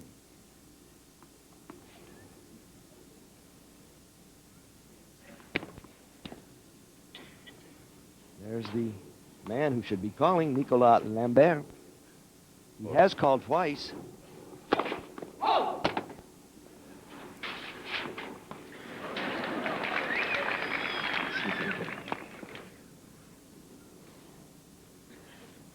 Oh. All over the line again. 40-15 and set point Edberg. 40-15. Now watch. Does the left foot touch the line? Of course it does. And he hasn't hit the ball. It's a clear football. Doesn't take a trained eye. No. Your foot's on the line or it isn't on the line. You listen for the sound of racket against ball. He touched with his right foot that time. Well, suffice it to say that Edberg is foot faulting most of the time. We don't want to be redundant. But You're not going to beat a dead horse to death, huh? or dead sweet, but he's not dead. He's awakened.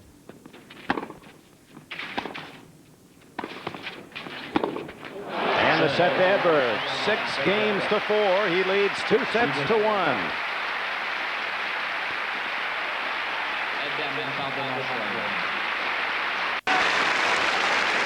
So now the incredible struggle for an American, now symbolized and humanized by 17-year-old Michael Chang, continues. It's all uphill. He must win 2 sets from Stefan Edberg to win this coveted but so difficult to grasp French title. Well, he had to win 3 straight sets against the #1 player in the world, Ivan Lendl. He did that last Monday.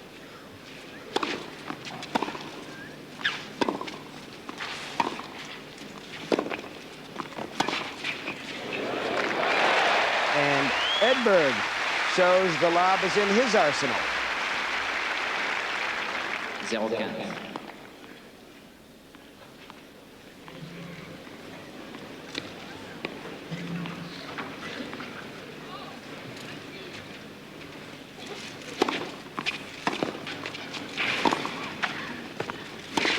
Again. Michael rushing, approaching on not much. 0-30.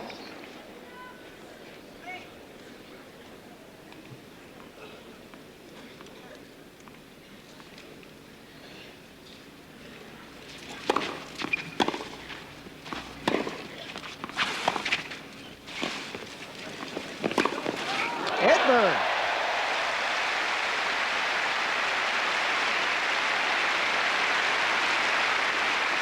Now, these are the kinds of points that Michael Chang has been winning throughout the championship, but it's Edberg. So the volley is not sufficient.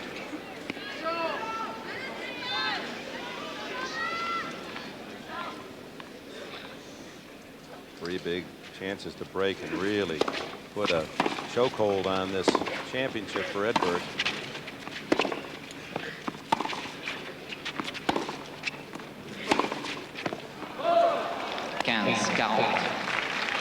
One brushed away by Chang.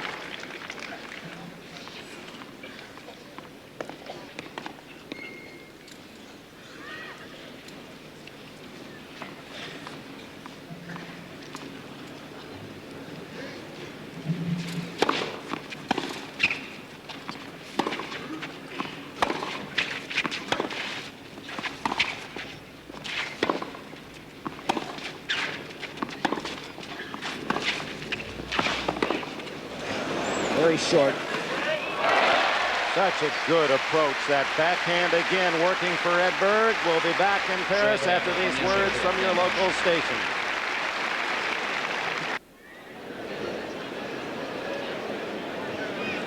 Welcome back. They're adjusting the net. That gives us an opportunity to talk to a rare American. Tony Trabert, University of Cincinnati, won this title 54 and 55, the last American in Paris to win. He's with Bud. Well, Tony, how does it look now? It looks perhaps that your record is still safe. It doesn't look good now, but I was very surprised. I thought Chang would win this thing. He got off to a beautiful start. Appeared to have Edberg very confused, but Edberg has played beautifully. He's taken the play away from Chang. Good depth. He's hitting his forehand much better and serving much better. Has it impressed you as it has us that Edberg is foot faulting on almost every serve? Well, they've called him on 3 of them so far, and his right foot comes through and may touch, but, you know, you got to give the guy credit. He's fought from way down, doing very well. Absolutely. Thank you, Tony. Yes, sir. Tony Trabert, good guy. And terrific player for the U.S. He's made history out of that win in 55. Little did he know that it would grow so high in importance. He says, I'm tired of riding this horse. It's getting a little embarrassing. Almost write a book on the best of answers.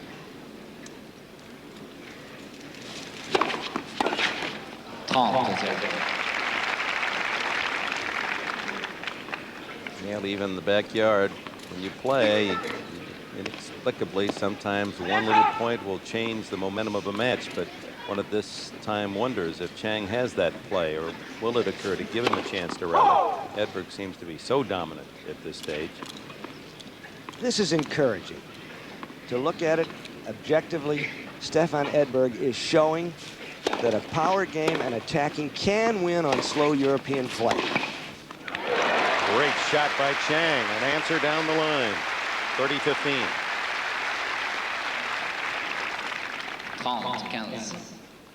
Well, Noah used some of it in 83, yes, but not as much. did, and you'd hope that that would encourage people. But you have to be awfully good and have wonderful touch, as John McEnroe did. Noah, Edberg. Another foot fault called. Correct call. That's 4.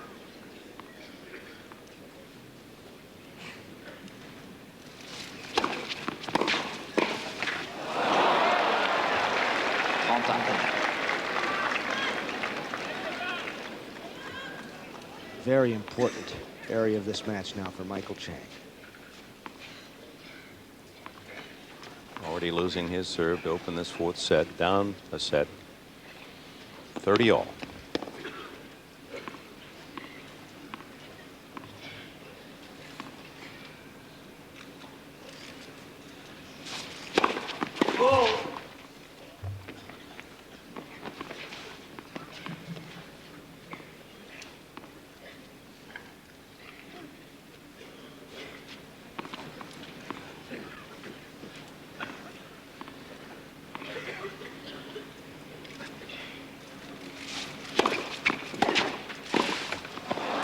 There's the chance for Chang.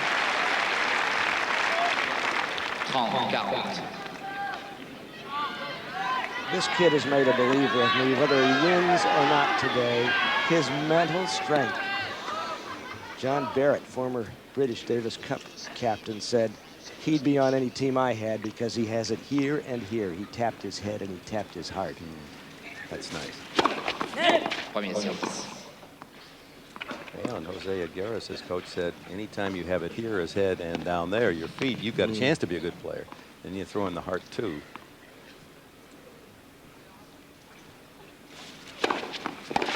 Ooh. And he has answered back. They're on serve in the fourth. Betty Chang approved. The 1989 French Open is brought to you by BMW, the ultimate driving machine. To arrange a thorough test drive, phone your nearest BMW dealer. And by Radio Shack, the technology store, America's leader in consumer electronics. So, as you look out at the statue area, just between center court and court one, Michael Chang. Getting the opening and converting with that solid cross-court backhand. It's 1-all in the fourth. Stefan Edberg leading 2-1.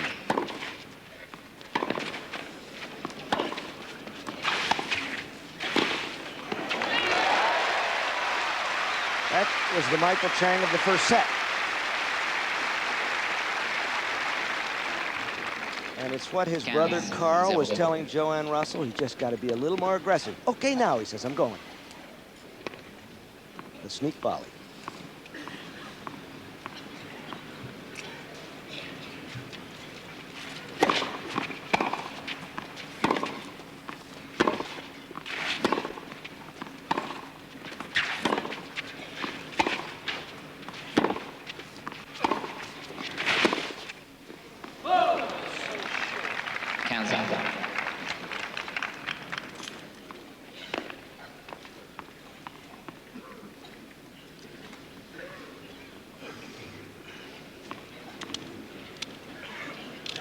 Edberg taking a little more time, catching a quick blow.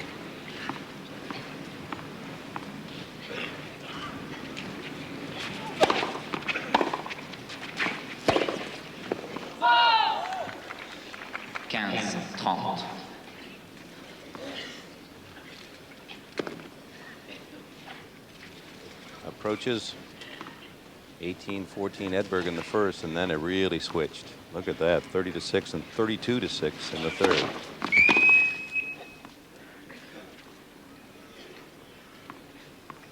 Once he worked into his game, Edberg has been at his best. Well, again, teeing off on that second ball, and Stefan has done well with that tactic.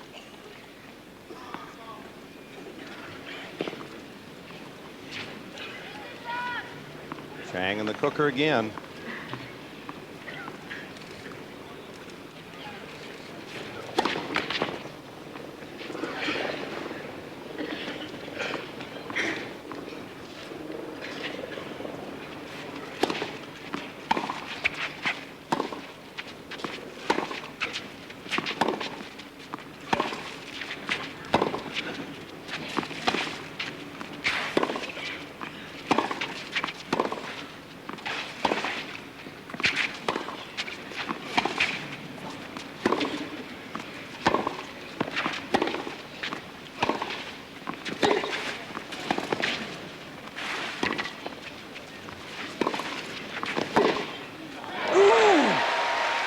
Stefan disagrees.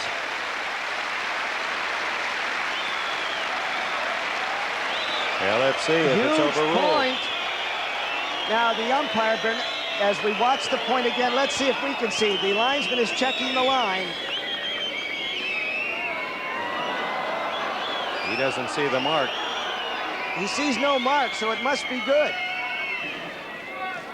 Now here, this is the silliest thing in tennis. Here comes the umpire, Bruno Rabu. How can he call it from up? And he says it's good. But how can he possibly? I must say that I thought from our angle it was out. I did too. But the linesman, Gerard Cohen Barbie,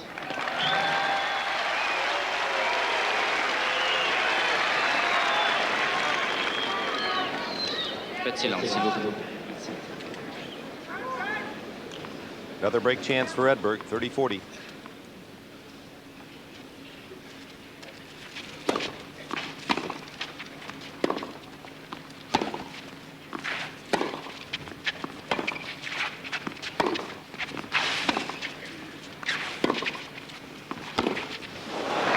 Giant points for Michael Chang. He's back to deuce.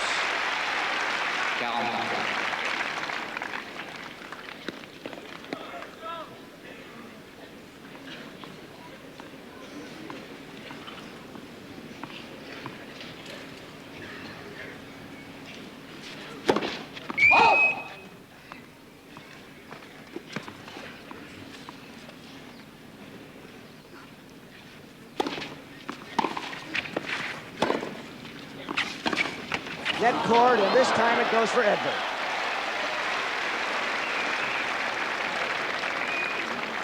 Avantage Edberg.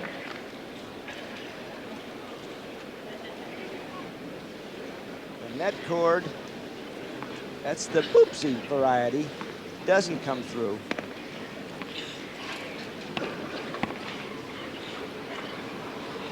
Chang still has the edge on net cord points. Third breaker for Edberg. Oh, my word. Almost looked as if he wasn't ready the way It sure he fished did. for it. Yeah. Looked like he was just doing the ironing.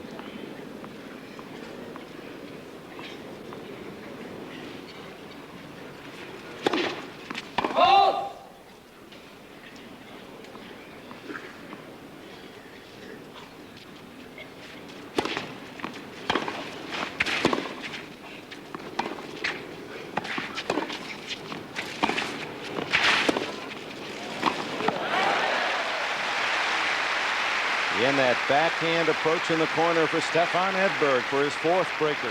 But what starts it off is he really rips into the second serve to set himself up with this fine approach and a very routine volley. Really has nice looking strokes, doesn't he? Oh, wonderful to watch.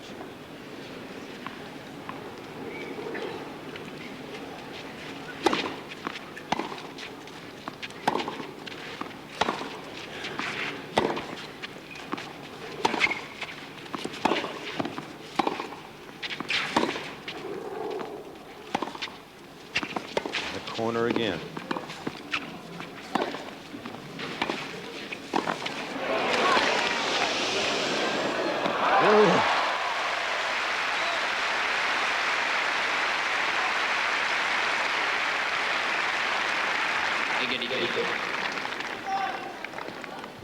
Edberg, no force at all in that ball, but he makes a wonderful effort here, although his lob will go long.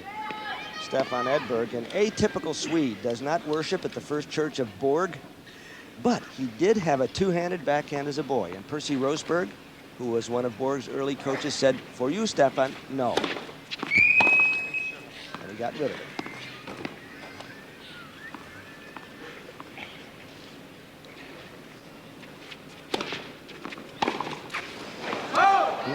Second serve. Avantage Chang. Well, he was trying to pressure him, though, with it. Strong and deep. Finally, Chang with a game point.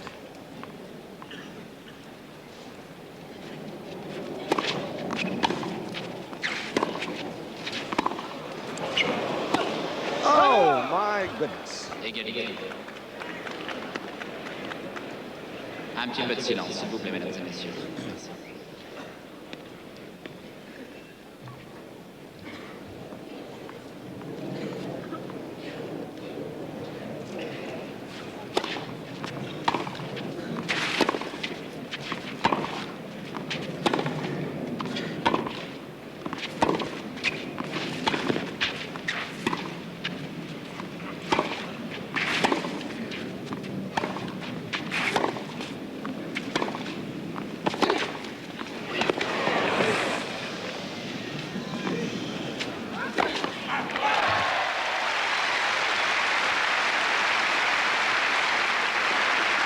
Talk about earning your pay, Chang.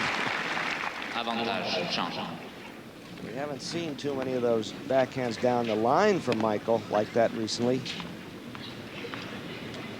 That was the giant killer against the giant Ivan. Absolutely.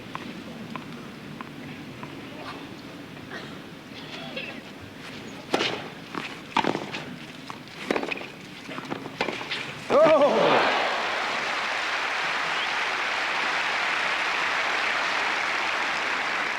Nicely hooked forehand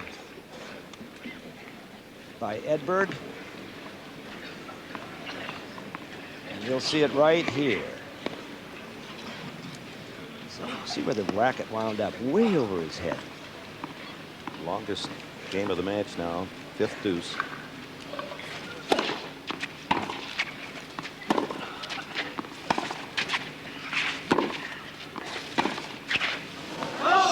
The few times that sliced approach has gone deep.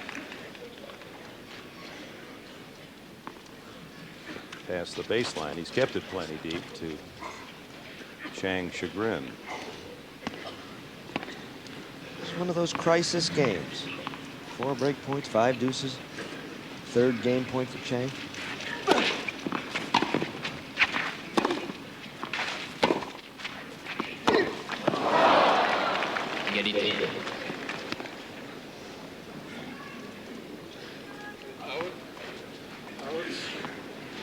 Edberg wants a towel, he says. His prerogative under these rules, he can call for it, but he's not going to have it on this point. 1-all deuce, 4th set.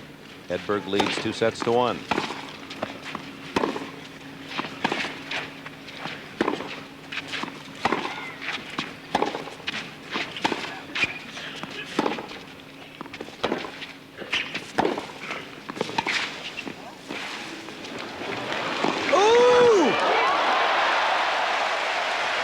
Well, we've talked a lot about Joe Chang, Papa.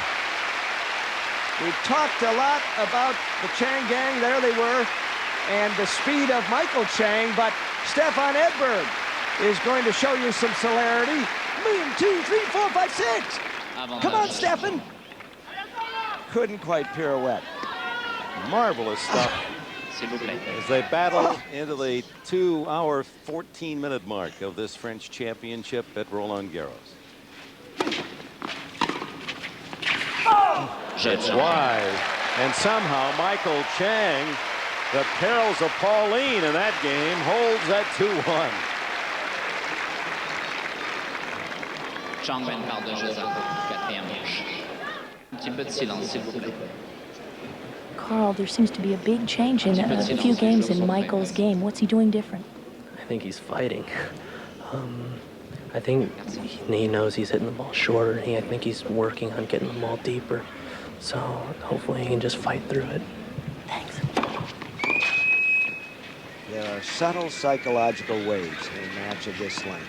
Edberg was there with 4 break points for a killing thrust. He couldn't score it.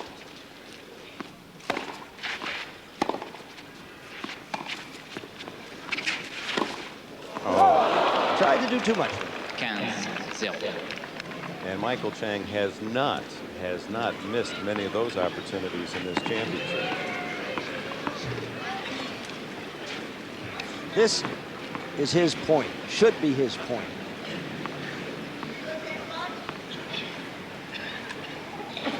It's a lot of emotion for Michael. Down the middle for the 5th ace for Stefan Edberg.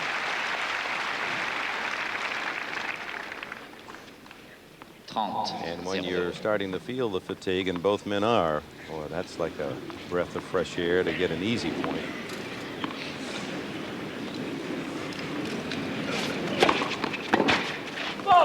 Fine jammer. And you see how Edberg gets that kick as we watch that service toss. It's thrown back behind him, bending underneath it, arcing his body to put the whip on the ball and give it that high kick. Oh!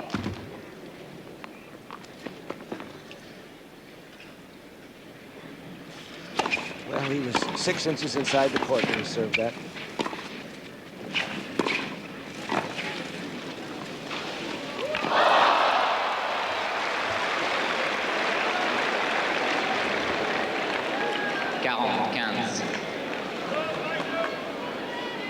Beautiful stuff. You love to watch Stefan Edberg stroke the ball, even if he misses. Moves well for a big man, doesn't he? Glides nicely to the ball.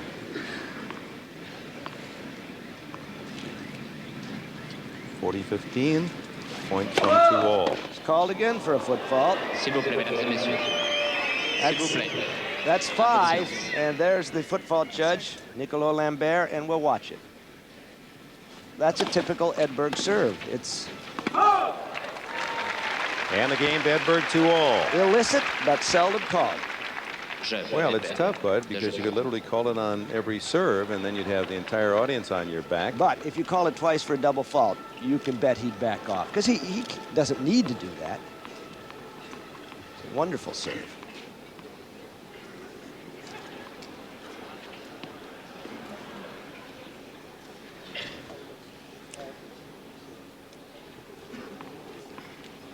So down a set.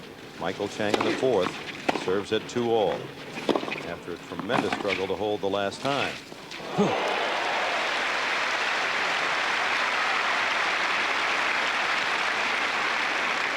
15-0. Youngest finalist in this championship. Mats Wilander was also 17, but an older 17 in '82 when he won it.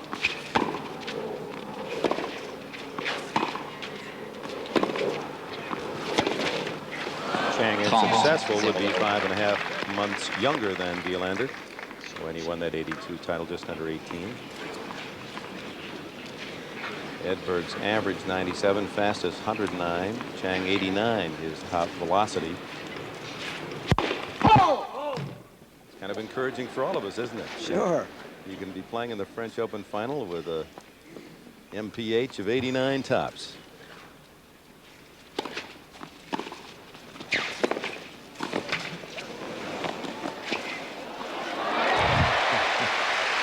That doesn't work on the other brickyard in Indianapolis, but on this brickyard it does. Nice stretch, but the volley wasn't good enough. There's another good effort, however, by Edberg. Going for everything. Well, French final, why wouldn't you?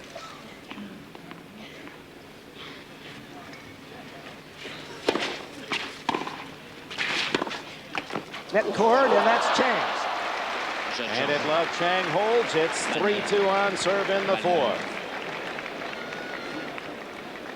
Chang mène par 3-0.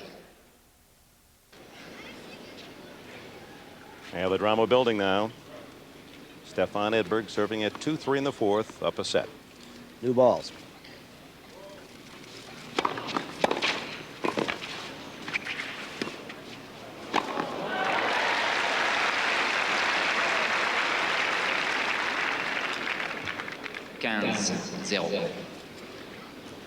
Edberg didn't hit that volley cleanly and had a little extra spin on it, kicked away from Chang, who couldn't lob it over his head.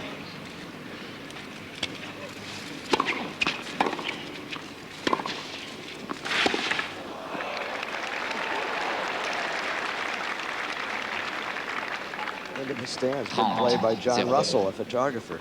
Bounced over Carol Newsom and Russo Adamo. See the fans at courtside try to fan themselves from this 90-degree heat. Boy, it hasn't let up, even though we're now past the 5:30 hour.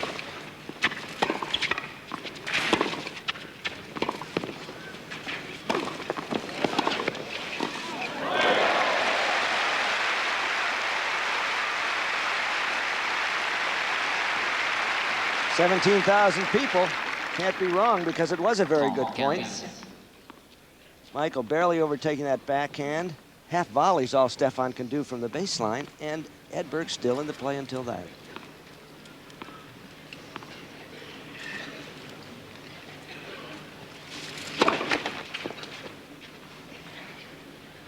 It's been a championship rating as a reporter's dream, one day after another. What a great 2 weeks of tennis it's been.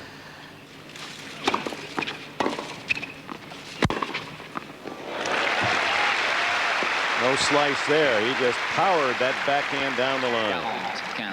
And it has been wonderful, because there have been some first-timers here, like Fred Klein of the Wall Street Journal, Tommy Bonk of the LA Times, and Sally Jenkins of the Washington Post, and they're saying, how long has this tournament been going on? I said, well, it's a great tournament, but this is an exceptional year.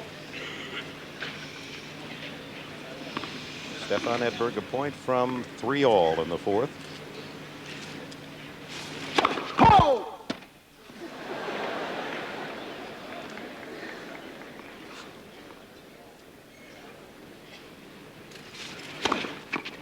Oh, what a kick. Sure was.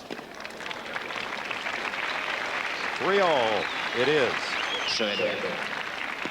3 jeux partout.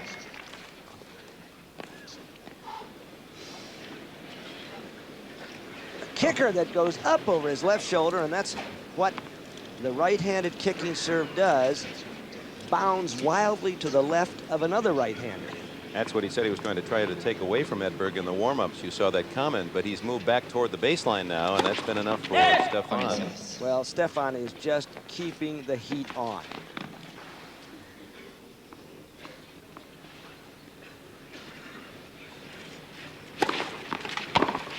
Like that.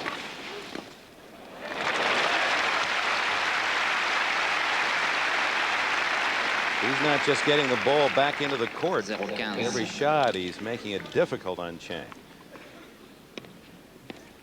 And he starts attacking both serves of Chang.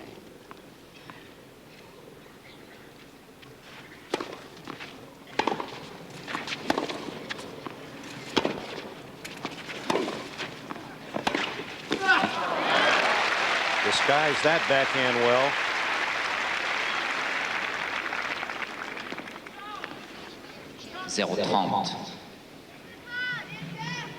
Chang is committed to come in, but he doesn't make as good an approach as he would like.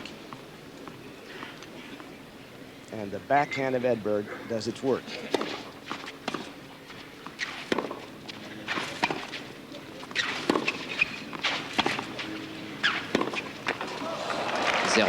Three chances to take a 4-3 lead for Edberg. And does Chang have enough to dig out of this very deep hole? S'il vous plaît, mesdames et messieurs. S'il vous plaît. Merci.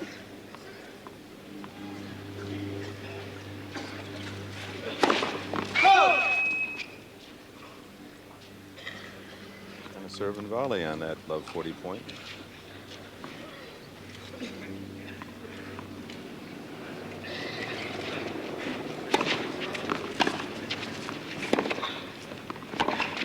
Ooh. 15-40. One gone, 2 to go for Edberg.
Whoa! And he was at the edge of the plank. With the break point and with Stefan Edberg draped on the net. Good down the middle approach, cutting down the angle. Stefan, good deep volley, the lunger, but right back in the same place. Well, Justice back in the third game where Chang saved 4 breakers. He goes from love 40 to deuce, a racing 3 here in game 7. Oh! You just have to love the heart of this kid. Can he be only 17? Well, if he had a knapsack on, it wouldn't be big enough for his heart.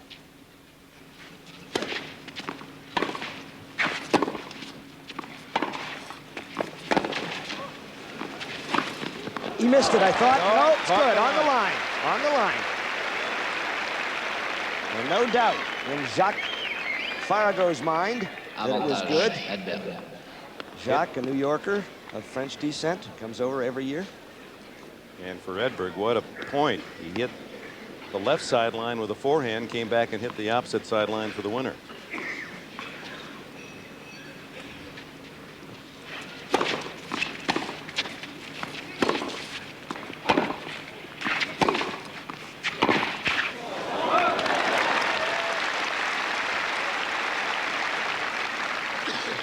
by a thread.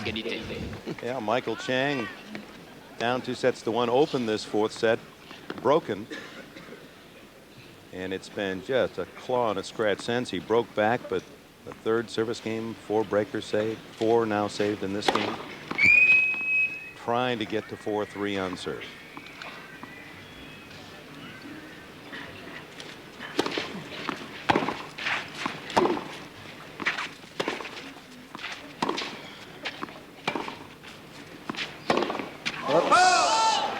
Avantage Edberg.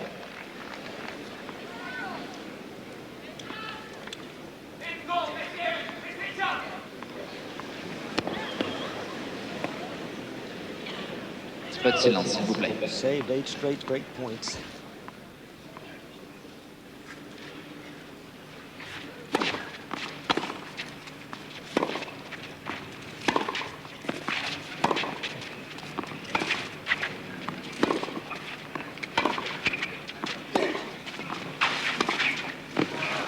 Ooh, he nearly went for it. He had to make a snap judgment because from where Michael was standing, that ball was right down the line. He says, do I go for it or do I let it drop? If it drops, I lose the game. And he pulled off at the last instant. That ball down the line, but it had enough of the slice that it swung wide.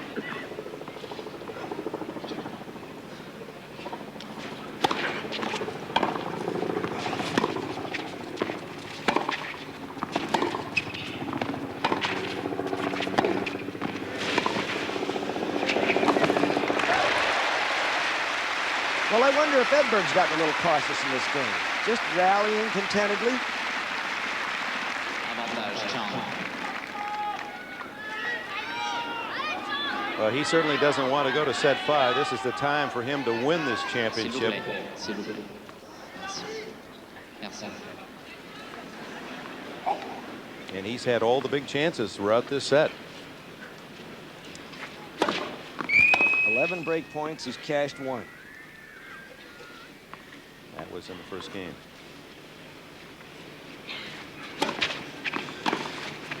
And he's long. And Chang again. And he's on his way to the locker room for relief.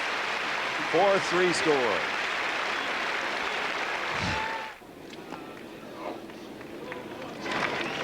Just a few seconds ago, Michael Chang returning from the euphemism. Well, the call of nature that cannot be put on hold. When you're drinking all that water, as you must, during a match such as this. And Michael was given a warning against Lendl for exceeding the time limit once and coming back. All right, Stefan Edberg weighing in the back of his mind all those chances in the last game to break Chang. He serves 3-4. Oh!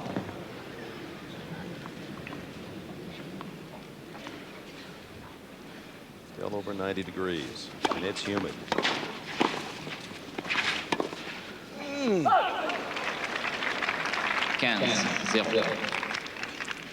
phlegmatic Edberg.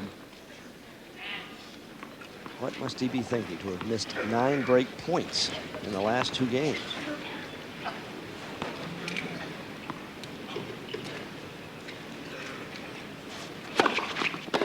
Whoop. I haven't seen many solid first serve answers like that from Chang in the last couple of sets.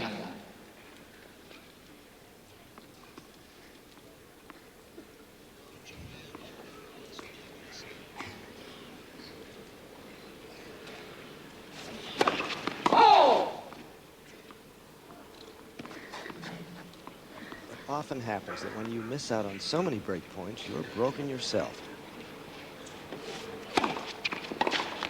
35.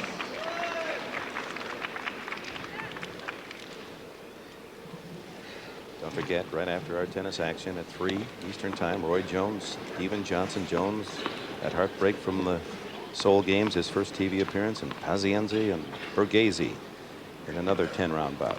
The Providence pop gun, Vinny. Look at that foot fault, serving from well within the court. Missed it. But Chang, again, seemingly out of the point, able to make a stab save and force an error. 30 all. And as time permits here, those of you that are enjoying this French final, we have an exclusive interview with John McEnroe from England, where he's playing a Grand tournament. And if time permits, brother Patrick McEnroe and Jim Grab of the U.S. in the men's doubles finals.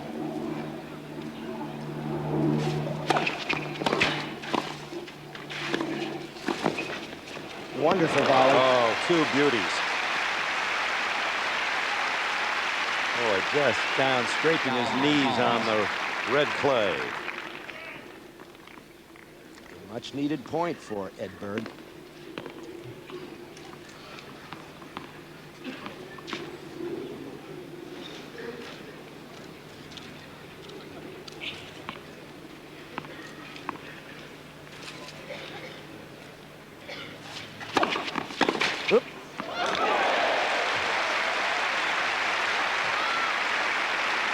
Just the sound alone, if you weren't watching it, just listening, just pop, pop. I mean, that ball just barely off the ground, and Chang had it down the line. 3-4 deuce.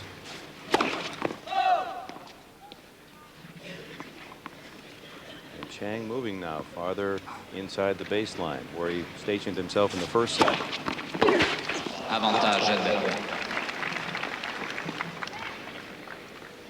Let's see that last serve.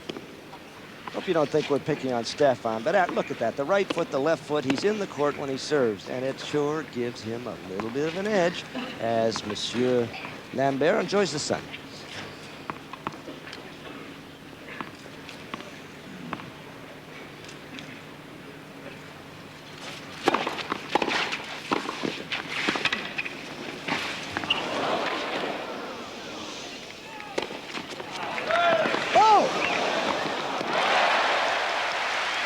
Edberg. Chang made him earn it 4-all.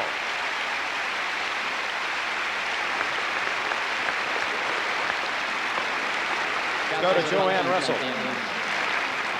Bill, this match, it's hot, it's over 90. Which of the players do you think it's affected the most? I think probably the heat and everything has probably affected Chang a little more. Edberg has a better history of withstanding this kind of temperature and this kind of stress. Thanks. 4-all.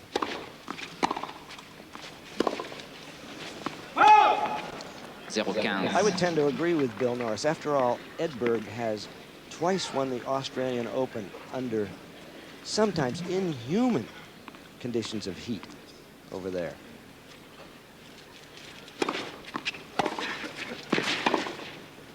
Every point now championship packed.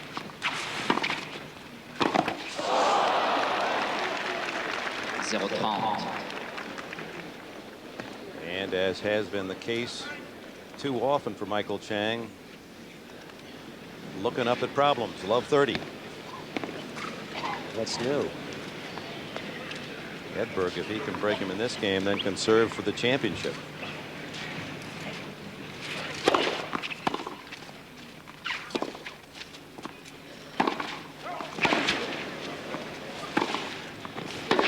Whoa!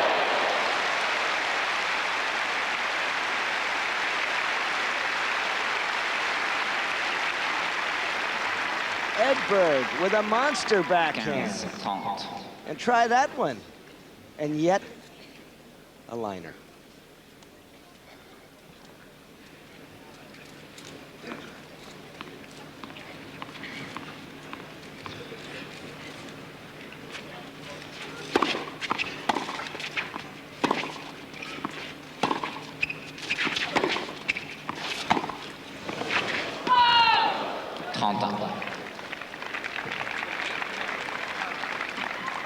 From 12:30.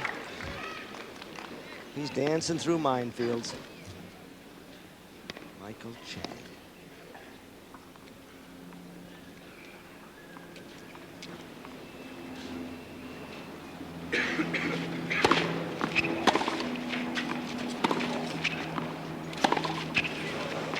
On the line.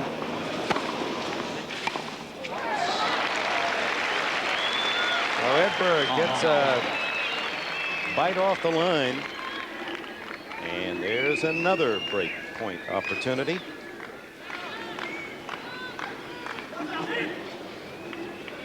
He is 10 since he broke in the opening game.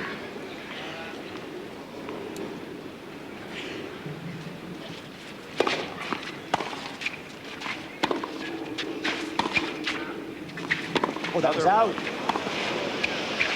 Oh, that was clearly out. Well, poetic justice there.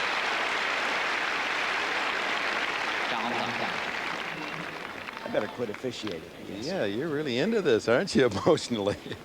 Well, we're right on that Yes. line, and Michael stepped in front of the sidelines, but that can happen. I mean, he's not being jobbed by any means. No. This is good officiating. But right here, he steps in front, and we can't see it. The ball was about 3 or 4 inches out. 4-all deuce.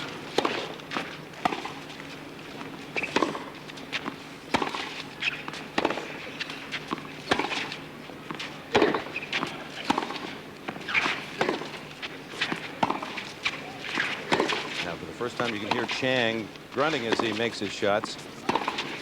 That's the same spot where the other one was out, but this time Chang not blocking the lines person.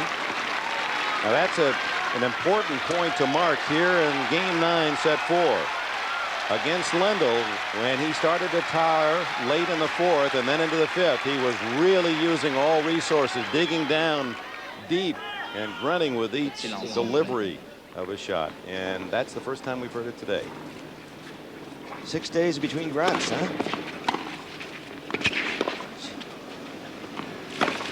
Edberg has hit all the lines. And finally nets the volley. Chang has struggled through again. 5-4 in the 4th.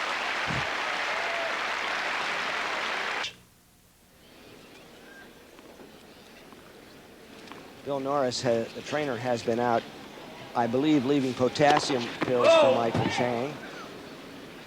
He arrived just as the players left their chairs, so he just placed whatever that object was on the chair of Chang. The crowd is into this match as they haven't been in 5 years, since McEnroe.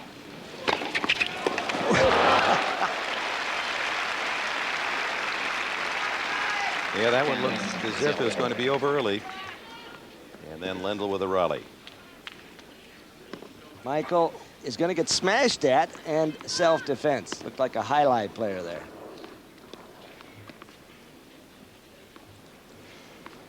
Well, Michael's only 4 points from square, though.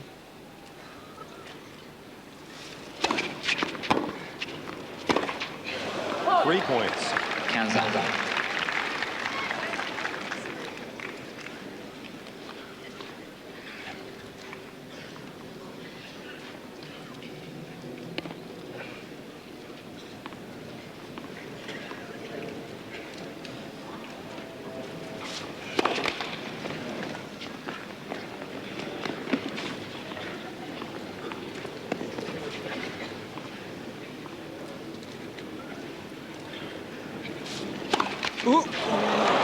Only the third of the match for Edberg.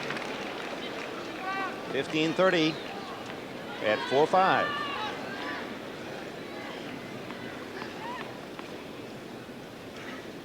Peu de silence, s'il vous plaît, mesdames et messieurs. Merci.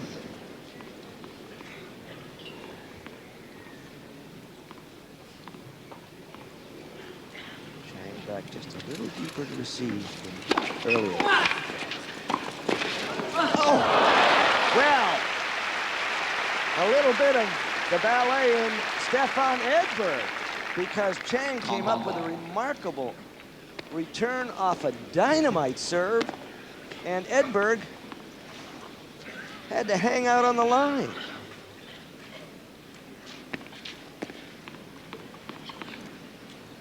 Edberg 2 points from 5-all. Chang 2 points from a 5th set.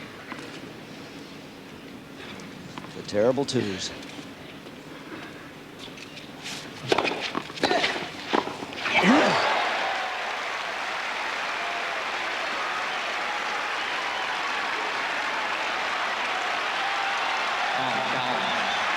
Chang paints his toenails. And the crowd cheering for a fifth set.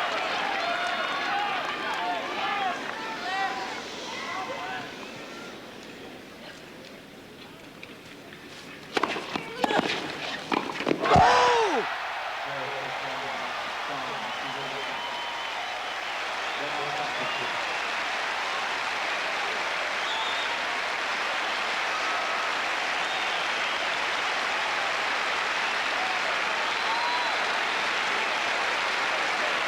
Tremendous serve by Edberg.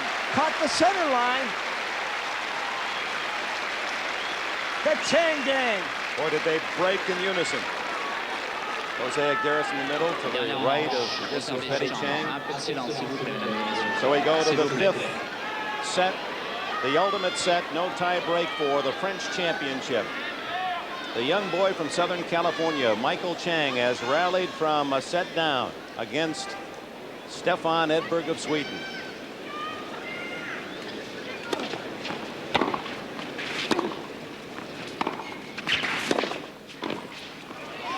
Oh! No.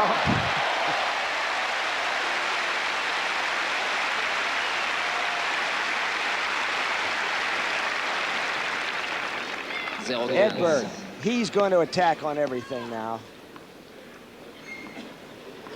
And playing superbly.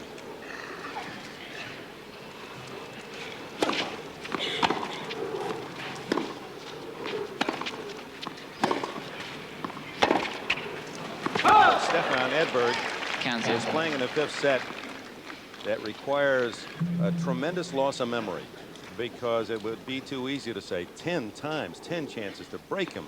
I was in control of the set and the match, the championship, and just let it get away. And he is capable of that kind of amnesia, Dick, because he did it to Boris Becker in the fifth set after losing sets 3 and 4. And being broken early in the fifth. Yes, he's down love one on a break.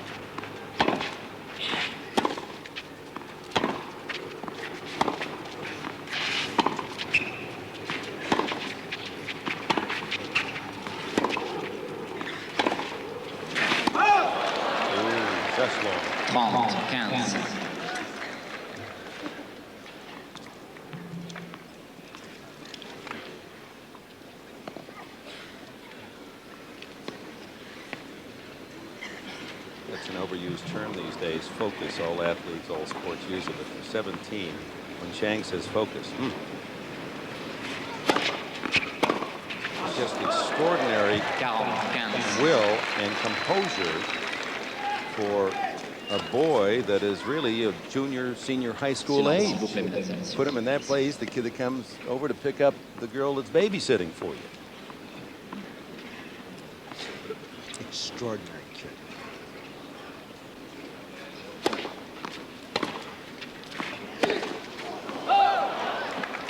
And how many U.S. men have been buried here at Roland Garros trying to do what Tony Trabert accomplished in '55? 494 since 1955. All have gone home losers. Ooh, look at that kick. A moon ball from Stefan.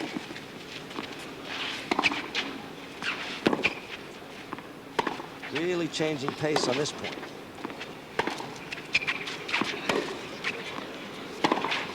And then ripping. And did it beautifully. That's a Chang tactic.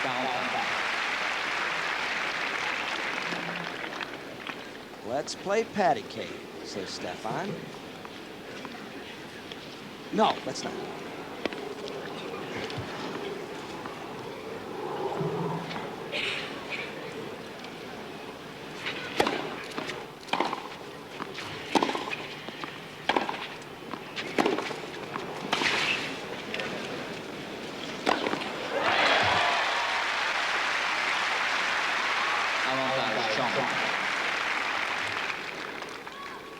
One set to go. Boris Becker, who saved a match point against Perez Roldan in the fifth set, says the fifth set has nothing to do with playing tennis. He says it's who wants it, who will keep his head in his heart. And Lendl, who lost the 5th set to Chang, says the 5th set is a lottery.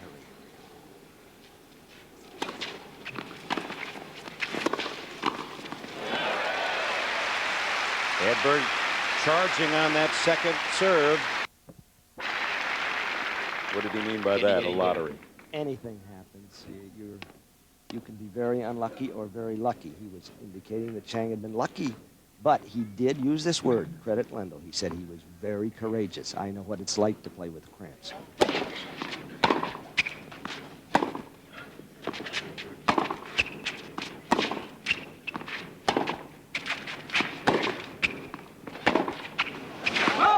And the cramps. Avantage Chang. For those of you who may be joining us and just and entertaining yourself with this Michael Chang dramatic story, are those large thighs of Chang's. Those are the trouble spots, the front of the 2 thighs. And it took his legs away. He couldn't serve. He gave Lendl popcorn balls and got away with it. Beautiful.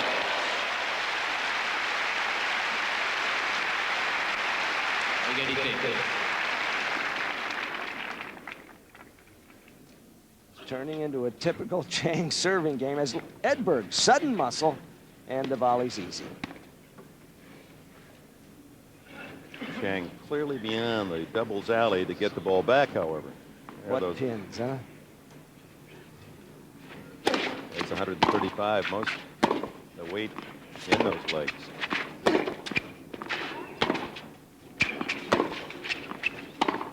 Ooh.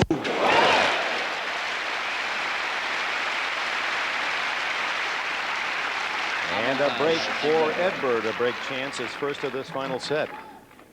Stefan keeping his poise and Zingo down the line. S'il vous plaît. Boy, that was a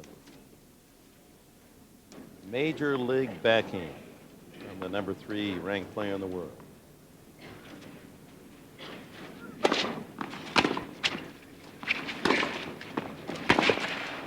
Top spin.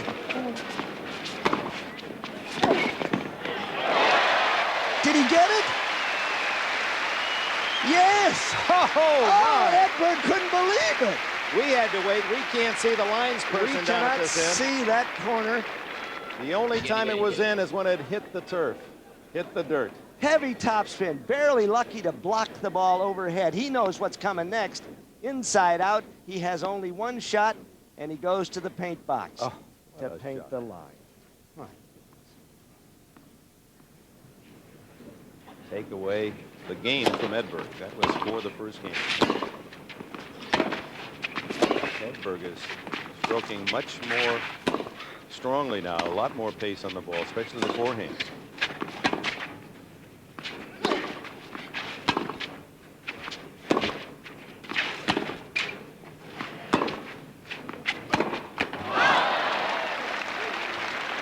Avantage Chang.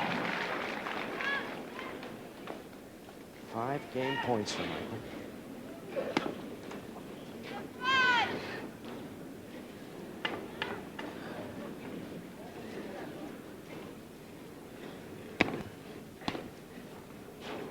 Both men are hurting.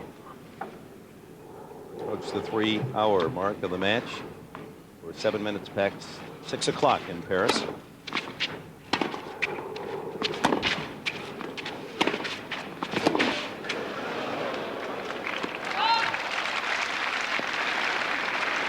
Five deuces now in this opening game of the final set. Such a heavy game. And played at such a high level. Chang.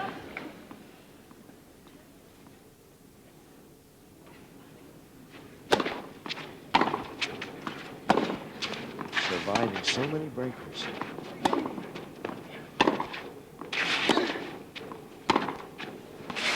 Got the line. Painted it cleanly. Avantage Edberg.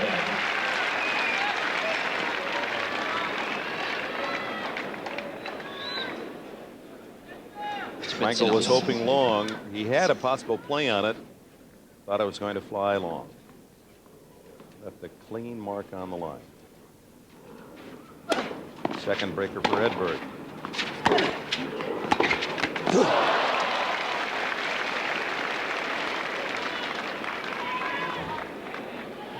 These service games are odysseys for Michael Chang.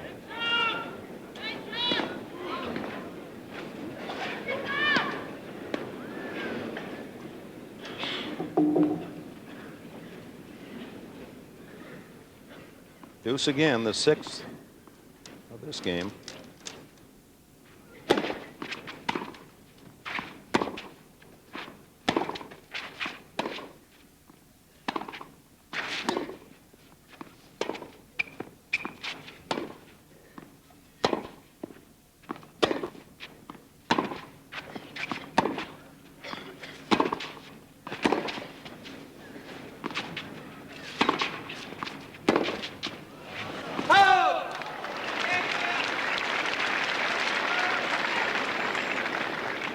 Well, this is the 13th break point for Edberg in a row. A run, we should say, in which he has missed on the last 12.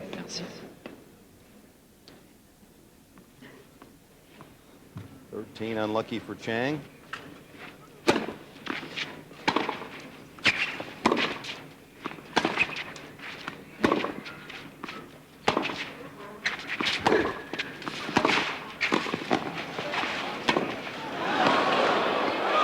Right on the line. Stefan Edberg breaks to take the lead in the 5th set.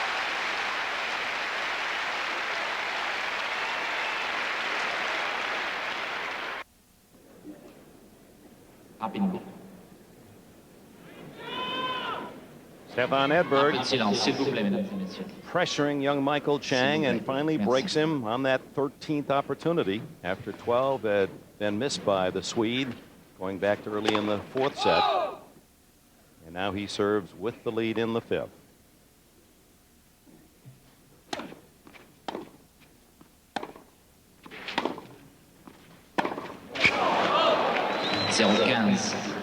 Tony Trabert beats Sven Davidson back in 55 in 4 sets. He's with Bud. Tony, 1955. Was it anything like this against Sven Davidson? I won in 4 sets, but it wasn't this tough, I can tell you. And I'm very proud of Michael to come back in that 4th set, but down at the end of the set to win it and hang in there now has really been a great effort on his part. He's down a service break. We've got to keep our fingers crossed he can fight his way out of it. What do you think of a kid at 17? You saw Hoden Rosewall at that age. Marvelous demeanor, marvelous deportment. He's a very bright player. He's done a heck of a job. He'll be very disappointed, obviously, if he doesn't win, but he has nothing to be ashamed of if he doesn't, and he still might. You were a Davis Cup winner and Davis Cup winning captain for the United States. Do you see him as a Davis Cup mainstay for America? I would think so. He's solid on the ground. He's a good thinker. He's a good kid, so he's the kind of guy we like to have. Thanks, Tony. I leave you with your fingers crossed. Okay, Bud, thanks. Yeah, that's kind of nice. A reporter that's totally biased. He wants Michael Chang to win this championship of France. So elusive to the U.S. men.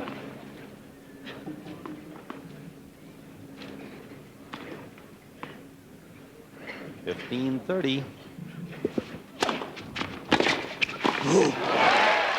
And here comes Michael Chang with 2 chances to take that break back. Just when you think he's sinking, up he comes for a breath with that baseball swing like that.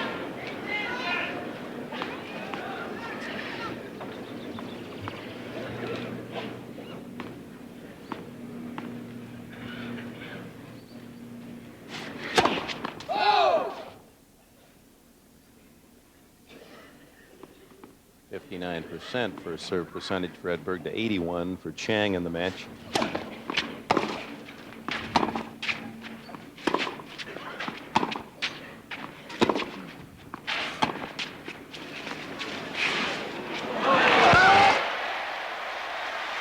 They're even again.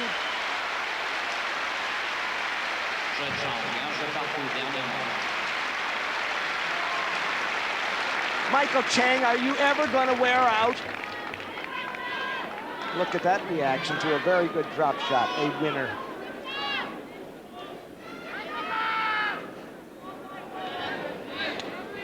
Glickman was set on that pitcher play. Marty plays tennis pretty well, by the way. 1-all in the 5th.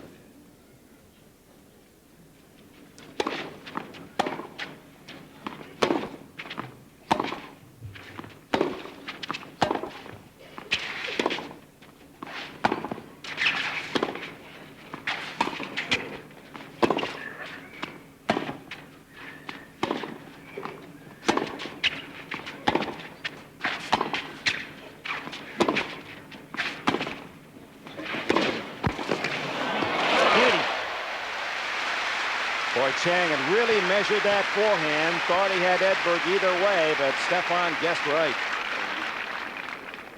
0-15. We laud Chang's persistence, but what about Edberg's? This is the last round of a big fight. Look at Edberg. They'll just go till they bust now. Whoa!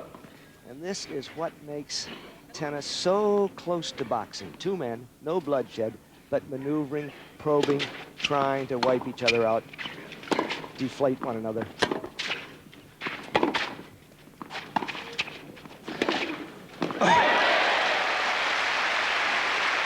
Such a tough shot to get your body in position going one way and then hammer it back down the line. Edberg's coming behind the chip. And he sees as soon as it leaves Michael's racket, he's beaten. 15-all, 1-all in the 5th.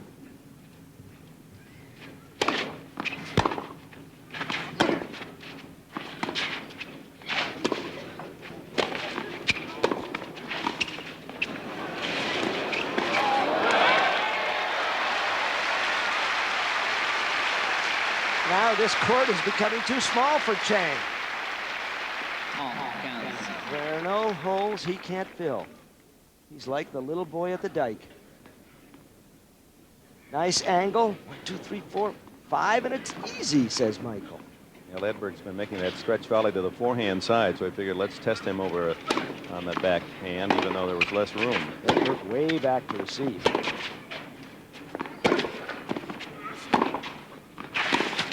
Chang wanted to come in. Oh. Boy, I saw a mark wide.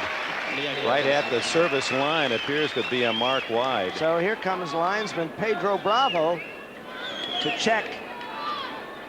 Good, says he. Look at Stefan laughing. Oh, now cut it out. Here comes the umpire who needs his exercise, apparently. Bruno Rebieu says it was good. How can he see from up there?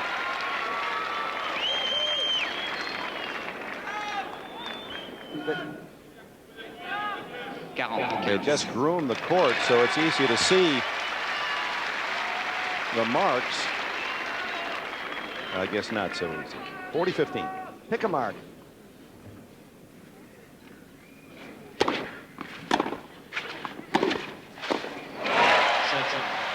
Two-one Chang on serve in the 5th set of the French Championship.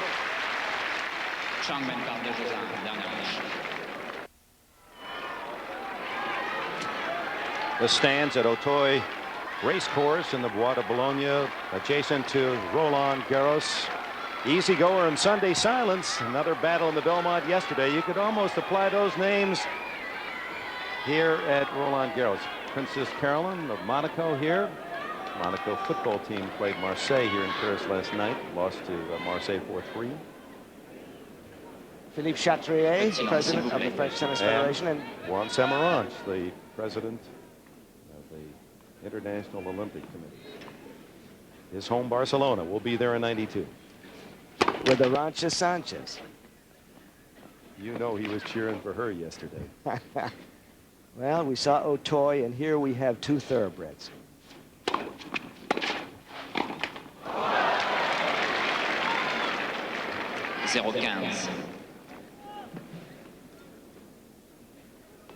Chang is wearing the extra weight of inexperience, but how well he runs with it.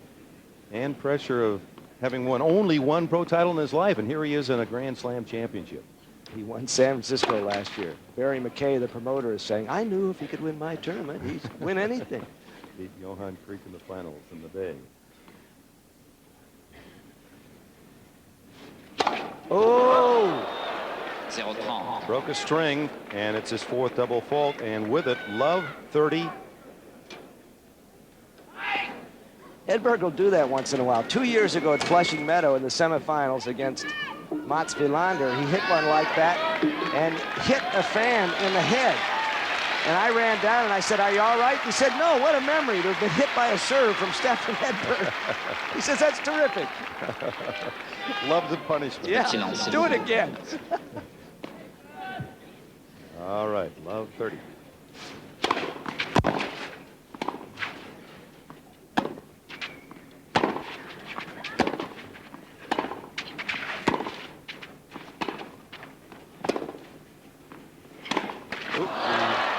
Suddenly that net seems 6 feet tall to Edberg. Michael Chang, a rare time. This is a match where Edberg has been sitting on a basket full of break points, and here's Chang with 3 chances to take a 3-1 lead.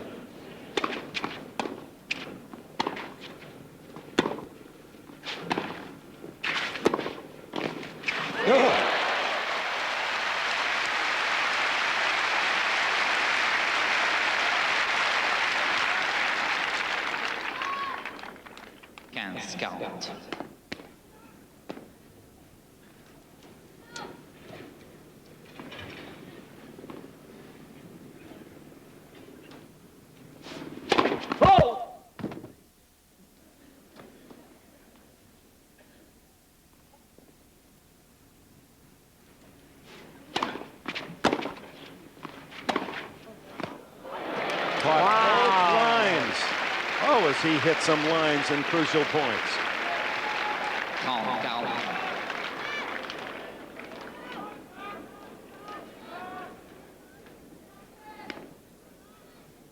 Can these guys take a punch? Now the 3rd chance for Chang. Trying to kick that ball over Chang's left shoulder.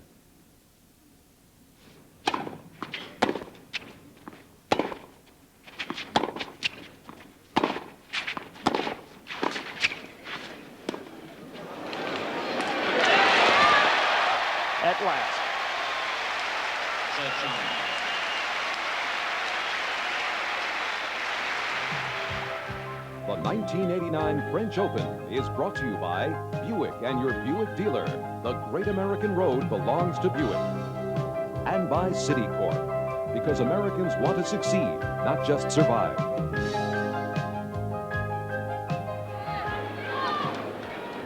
Michael Chang of the United States, Southern Californian, has taken the lead 3-1 in the 5th over Stefan Edberg.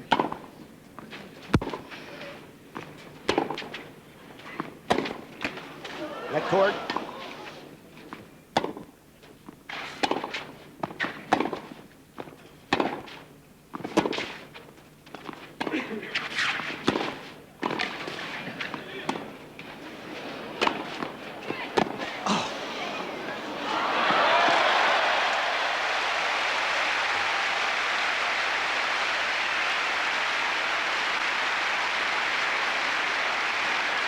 Such delicacy as a denouement at this point. First the power, now the flower. And Edberg, as he came back to the baseline, just shaking his head as if to say, how long will this go on? He's, at this point, physically appears to be more exhausted than Chang. About 15.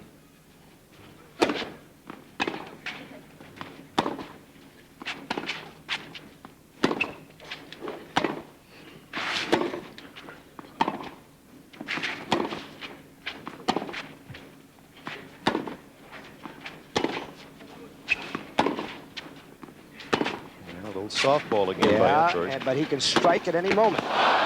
Didn't work. Well, he does look weary.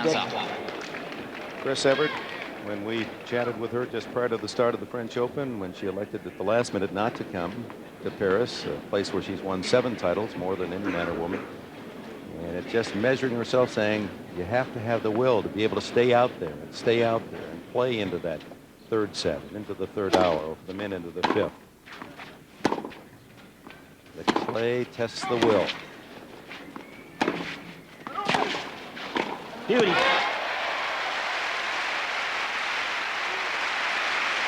Here comes Edberg down a break.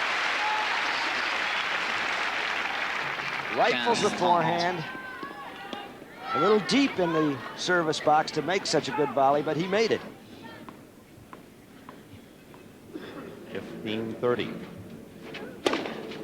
Edberg playing almost 3 yards back to his serve. And a rare mistake long for Michael Chang, and 2 break chances for Edberg.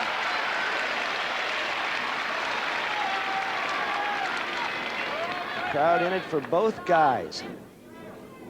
Yeah, they did seem to favor one or the other, do they? They want about 20 all in the 5th, that's all.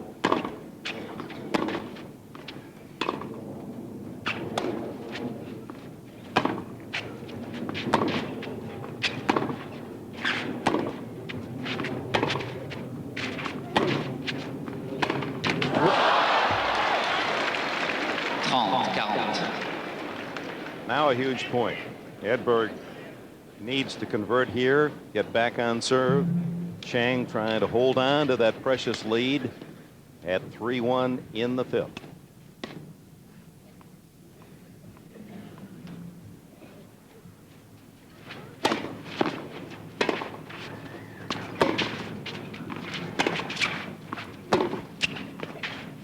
Edberg mustering as much topspin as he can.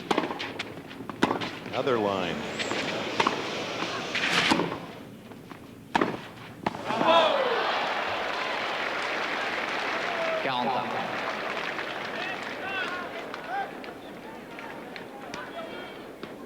Edberg would love to have this title. He comes from an area in Sweden called Småland. He and Mats Wilander grew up not far from one another. Played each other all their kid days, and Wilander has 3 of these.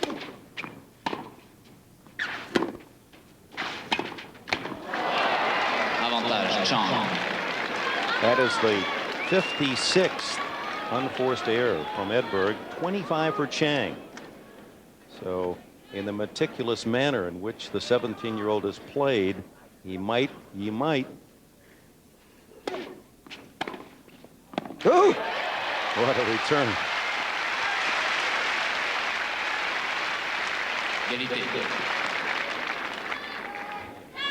No gimme games now.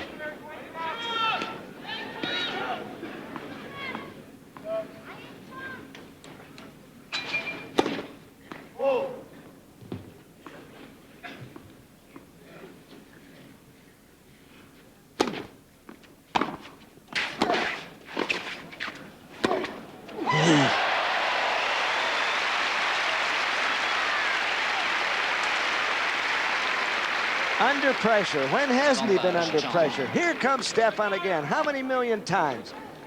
And one more backhand. A point now from 4-1 for Michael Chang.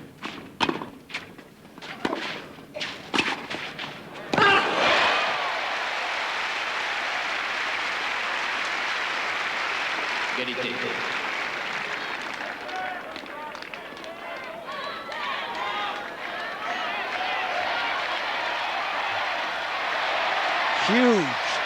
Himalayan, these points. Crowd growing in its support for both athletes. S'il vous plaît. S'il vous plaît.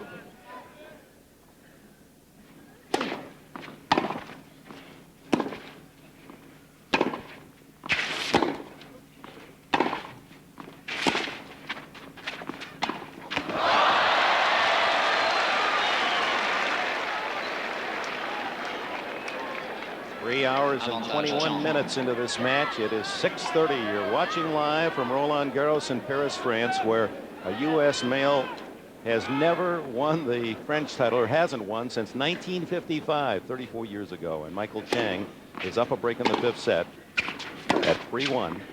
against Stefan Edberg to try to accomplish that. A boy could do it, 17 years old. Men couldn't, maybe a boy can.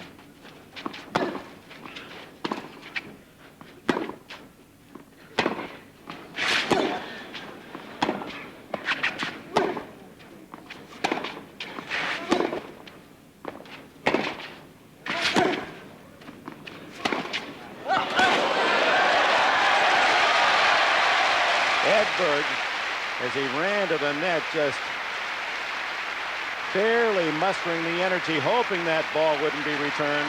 With one lusty swing ends this long rally, a very long rally for this match. One of those things where you're so tired, once you started moving, you don't want to stop it because it means you've got to go all the way back. Deuce again. Now the fourth in another long Chang service game. Premier service.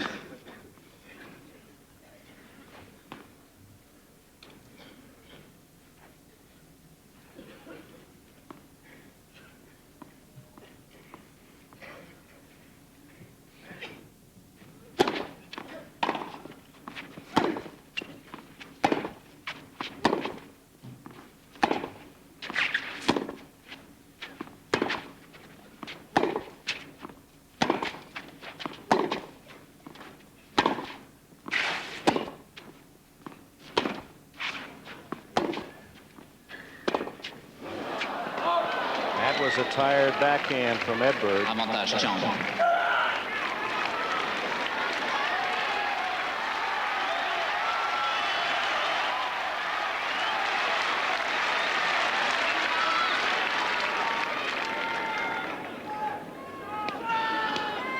S'il vous plaît, mesdames et messieurs, s'il vous plaît.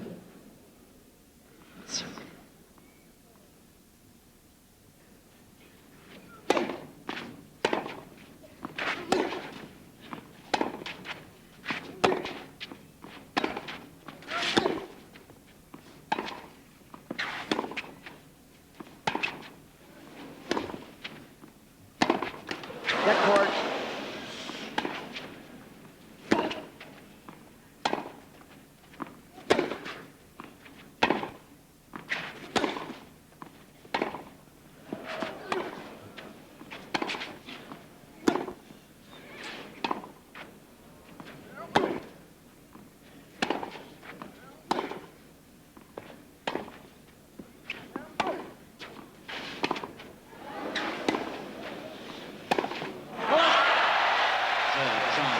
Michael Chang leads Stefan Edberg 4-1 in the fifth.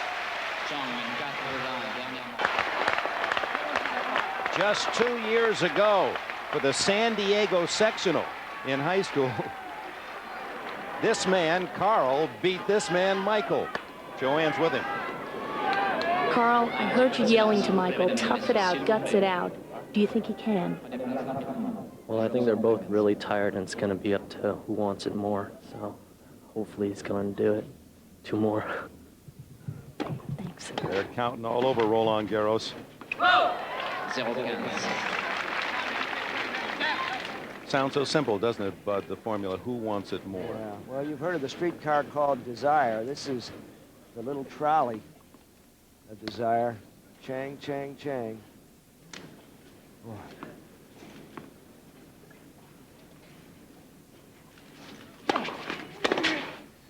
Oh, just hooked wide. Boy, that was love 30, but wide. Every American reporter came with the obvious story. Was there a U.S. Open on the men's side? Andre Agassi was prime. Jim Courier, another American, just excused him.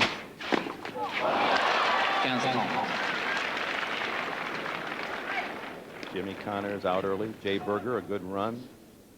Finally folded. Good tournament for the United States. Dawson Duncan. But Michael Chang, did anyone expect this? What were my odds on him? 30 to 1. 30 croissant to 1. Yeah. Well, maybe we have Mao Zedong to thank for this.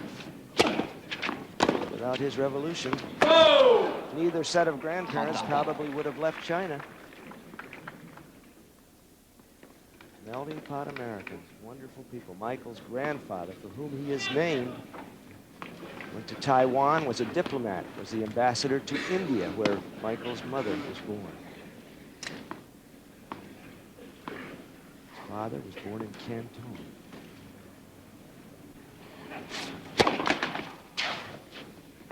Now at 1-4, 30-all, second ball from Edberg. For Edberg, this is an Eiffel Tower point.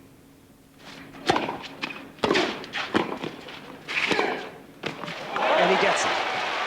Just wide is Chang with that backhand. Stefan living on the precipice. Well, that's 2 shots in this game down the line that narrowly missed. That was the game. Good volley by Edberg. And here it goes, but it's perhaps an inch wide.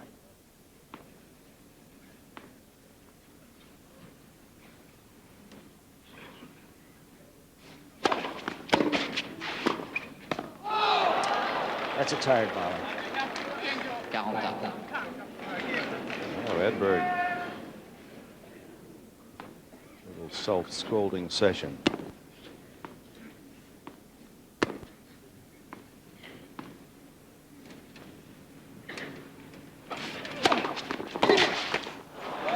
Avantage Edberg.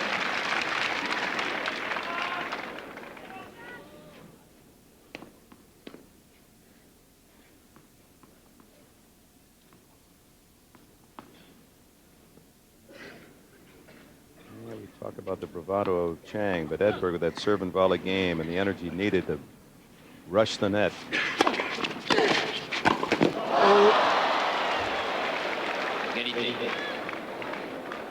He's tired, but he's not laying back.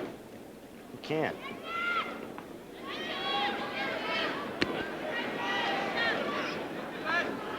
This is the way he plays, and he must go down with guns firing if he's going to go down. Good serve down the middle.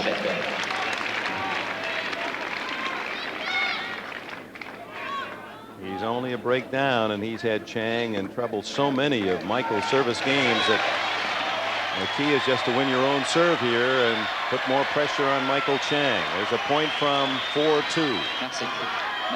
We saw Edberg's grit at Wimbledon last year. 2 sets down in the semis. They cheer behind, trailing Becker and winning the title.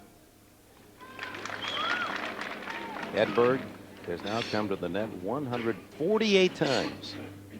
100 more exactly than Michael Chang.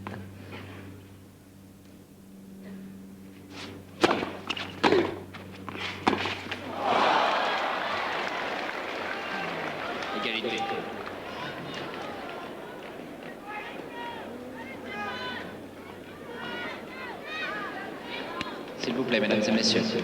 Merci.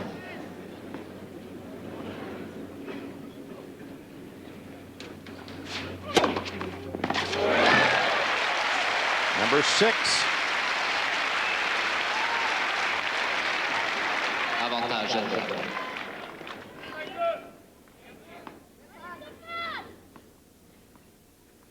Just about the longest service game of the match for Stefan Edberg. Yes. Michael doesn't want to let him out of it alive.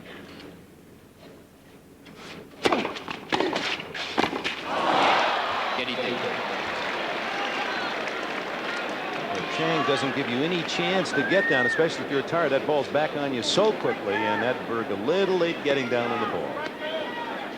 Late or not many people are going to make that volley. S'il vous plaît, les jeux sont prêts. That ball was a Merci. toenail painter. Merci. 150 runs to the net, that was.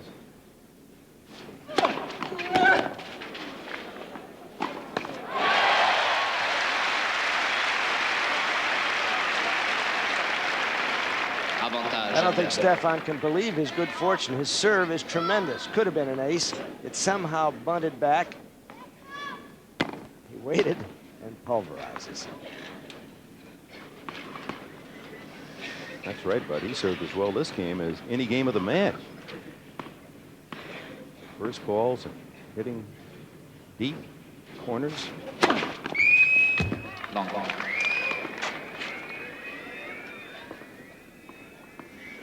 great, great final.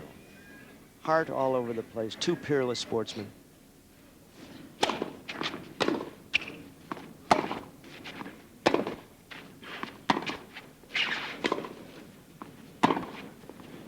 Another great backhand by Edberg, who saves his serve. And it's Chang now at 4-2. Chang 24-22, dernière manche.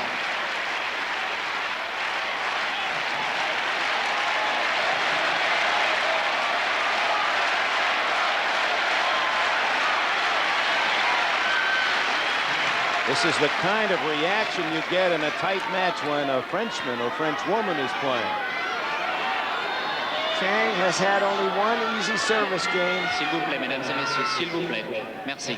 Since the fifth of the fourth set. He went 4-3 on 3 deuces, 5-4 on a deuce, 6 break points in those 2 games, lost his serve in 6 deuces. Then an easy game.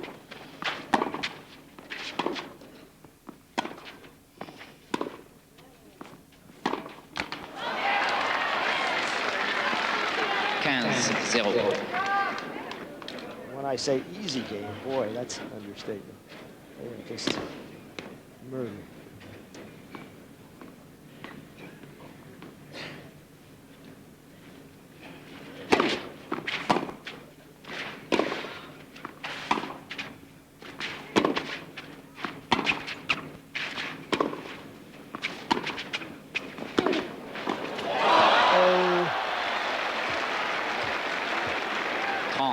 And put the ball any deeper in the other man's court than Edberg. Chang watches this, and he'll be unbelieving but pleased. S'il vous plaît, un petit peu de Sure point for Edberg. Chang, 170 service points to Edberg's 129. It gives you another indication how much busier and longer his games on serve have been. His weakest serve of the match. I just wonder if there's a little cramp there.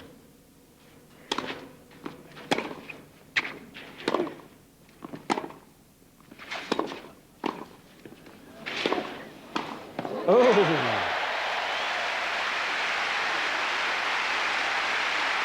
Gee, the lines drawn by that point were really geometric, weren't they? Angles from both sides. Here's one. And since Chang never stops running, Un here's peu de another. silence, s'il vous plaît, mesdames et messieurs. S'il vous plaît. 30-15.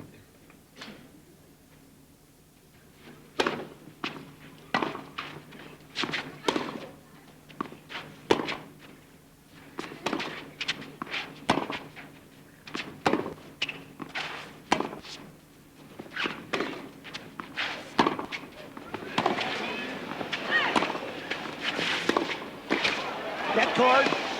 Oh!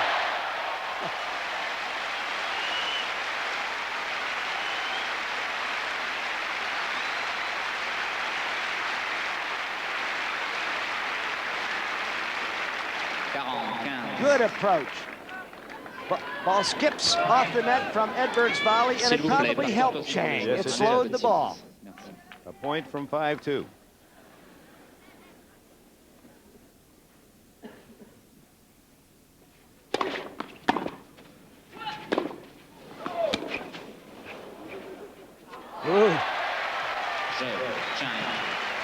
A game from the championship, Michael Chang. It'll be Edberg serving 2-5.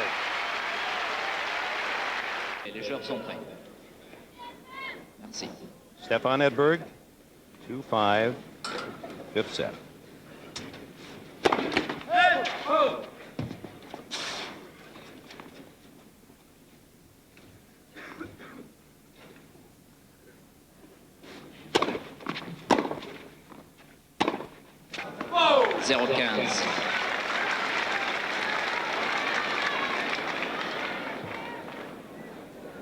There's a big story. Chang converting 8 of 13 chances to break Edberg. Edberg wasting 19 opportunities.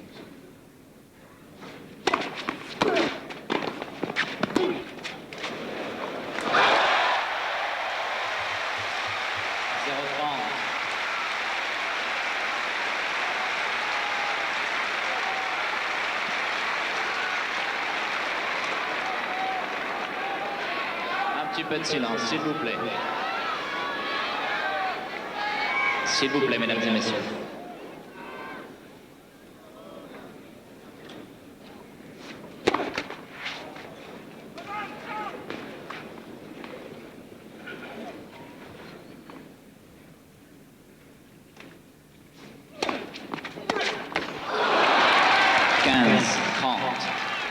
Ooh, that was for 3 championship points.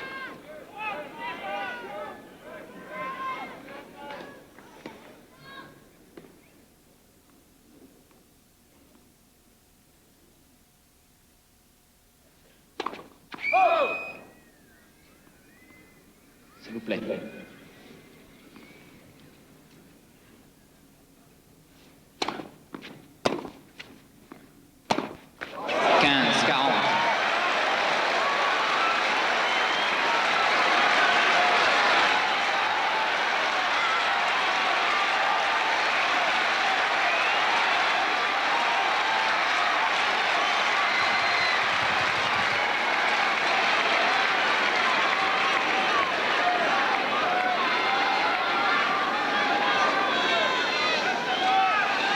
S'il vous plaît, mesdames et messieurs, s'il vous plaît.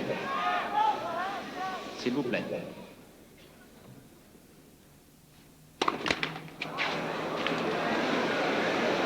Un petit peu de silence, s'il vous plaît.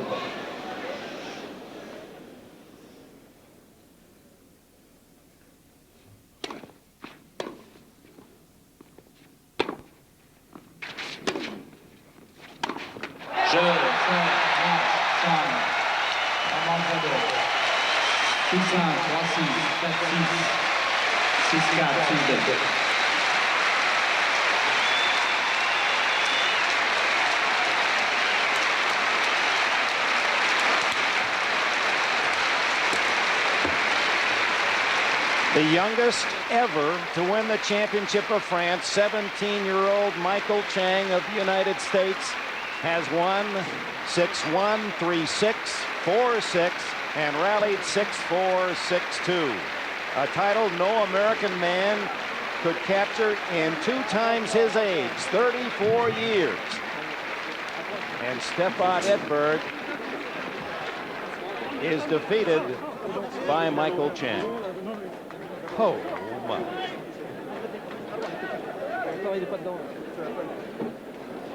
Match point again, and match game was a series of Edberg mistakes as he finally was the one to be worn down, as Chang, who has fought through one long and difficult, enduring match in the last 4 of this French title, is able to go 5 sets again in 3 hours and 41 minutes to the delight of Team Chang across the way. Michael, his brother, mother Betty, father Joe, coach Jose Higueras. The United States can finally applaud one of their own. An American has won in Paris.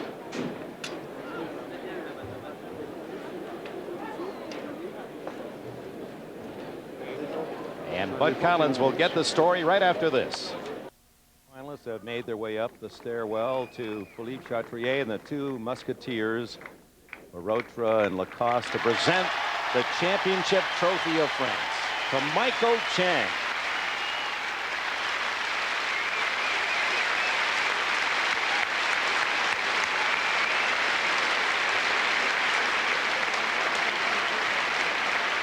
Simple Monsieur, men's singles. And to Stefan Edberg, a man who seemed to have this championship won in the 4th set, but couldn't convert so many chances, as Chang denied again and again.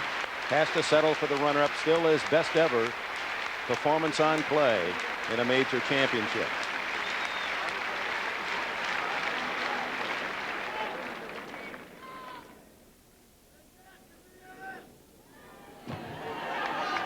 Michael Chang. This paper isn't a victory speech. It's just a guideline to what I was going to say, because after a match like that, you can't remember anything. So, but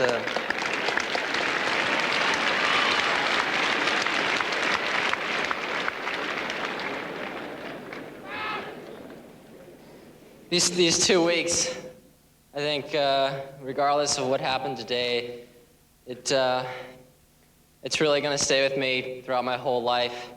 And I'd just like to thank everybody for making it so enjoyable, and everything was run so smoothly. And I just really thank everybody for just everything.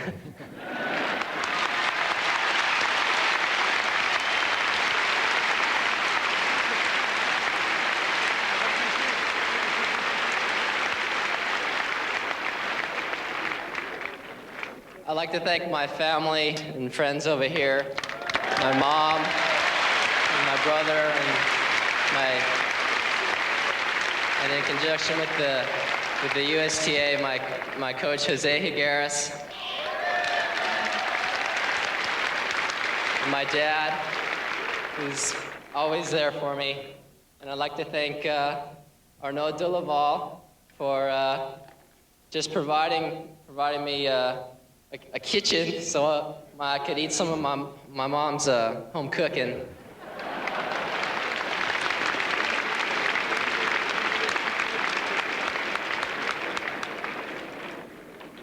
And last and most importantly for me, I'd like to thank Lord Jesus Christ, because without him, I'm nothing. So.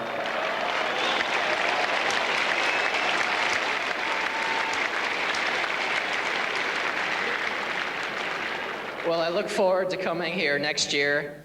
It'll probably be different with the ATP Tour, but so far it's looking really good. And I'd just like to say God bless everybody, and especially those in China.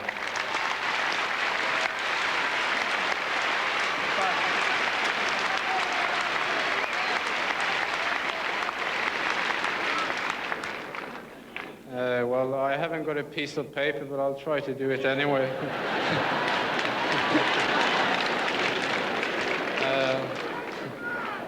First of all, I would like to congratulate Michael for a fantastic match today. You played really well.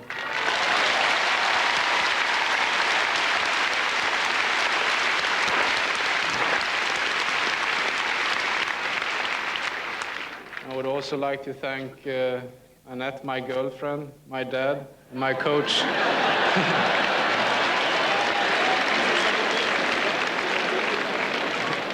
And my coach, Tony Pickard, for helping me through these really tough weeks. I really enjoy playing here, and it didn't quite work out in the end, but I'm quite happy anyway. Thank you very much. I'll be back next year. And we certainly will be back.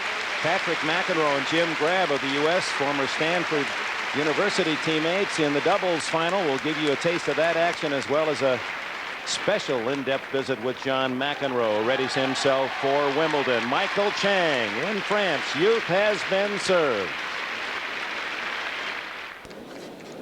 It has been an extraordinary French championship. Two 17-year-olds, two youngest ever to win this title. Arantxa Sanchez and Michael Chang own the title of France. Let's go to Bud Collins with a runner-up.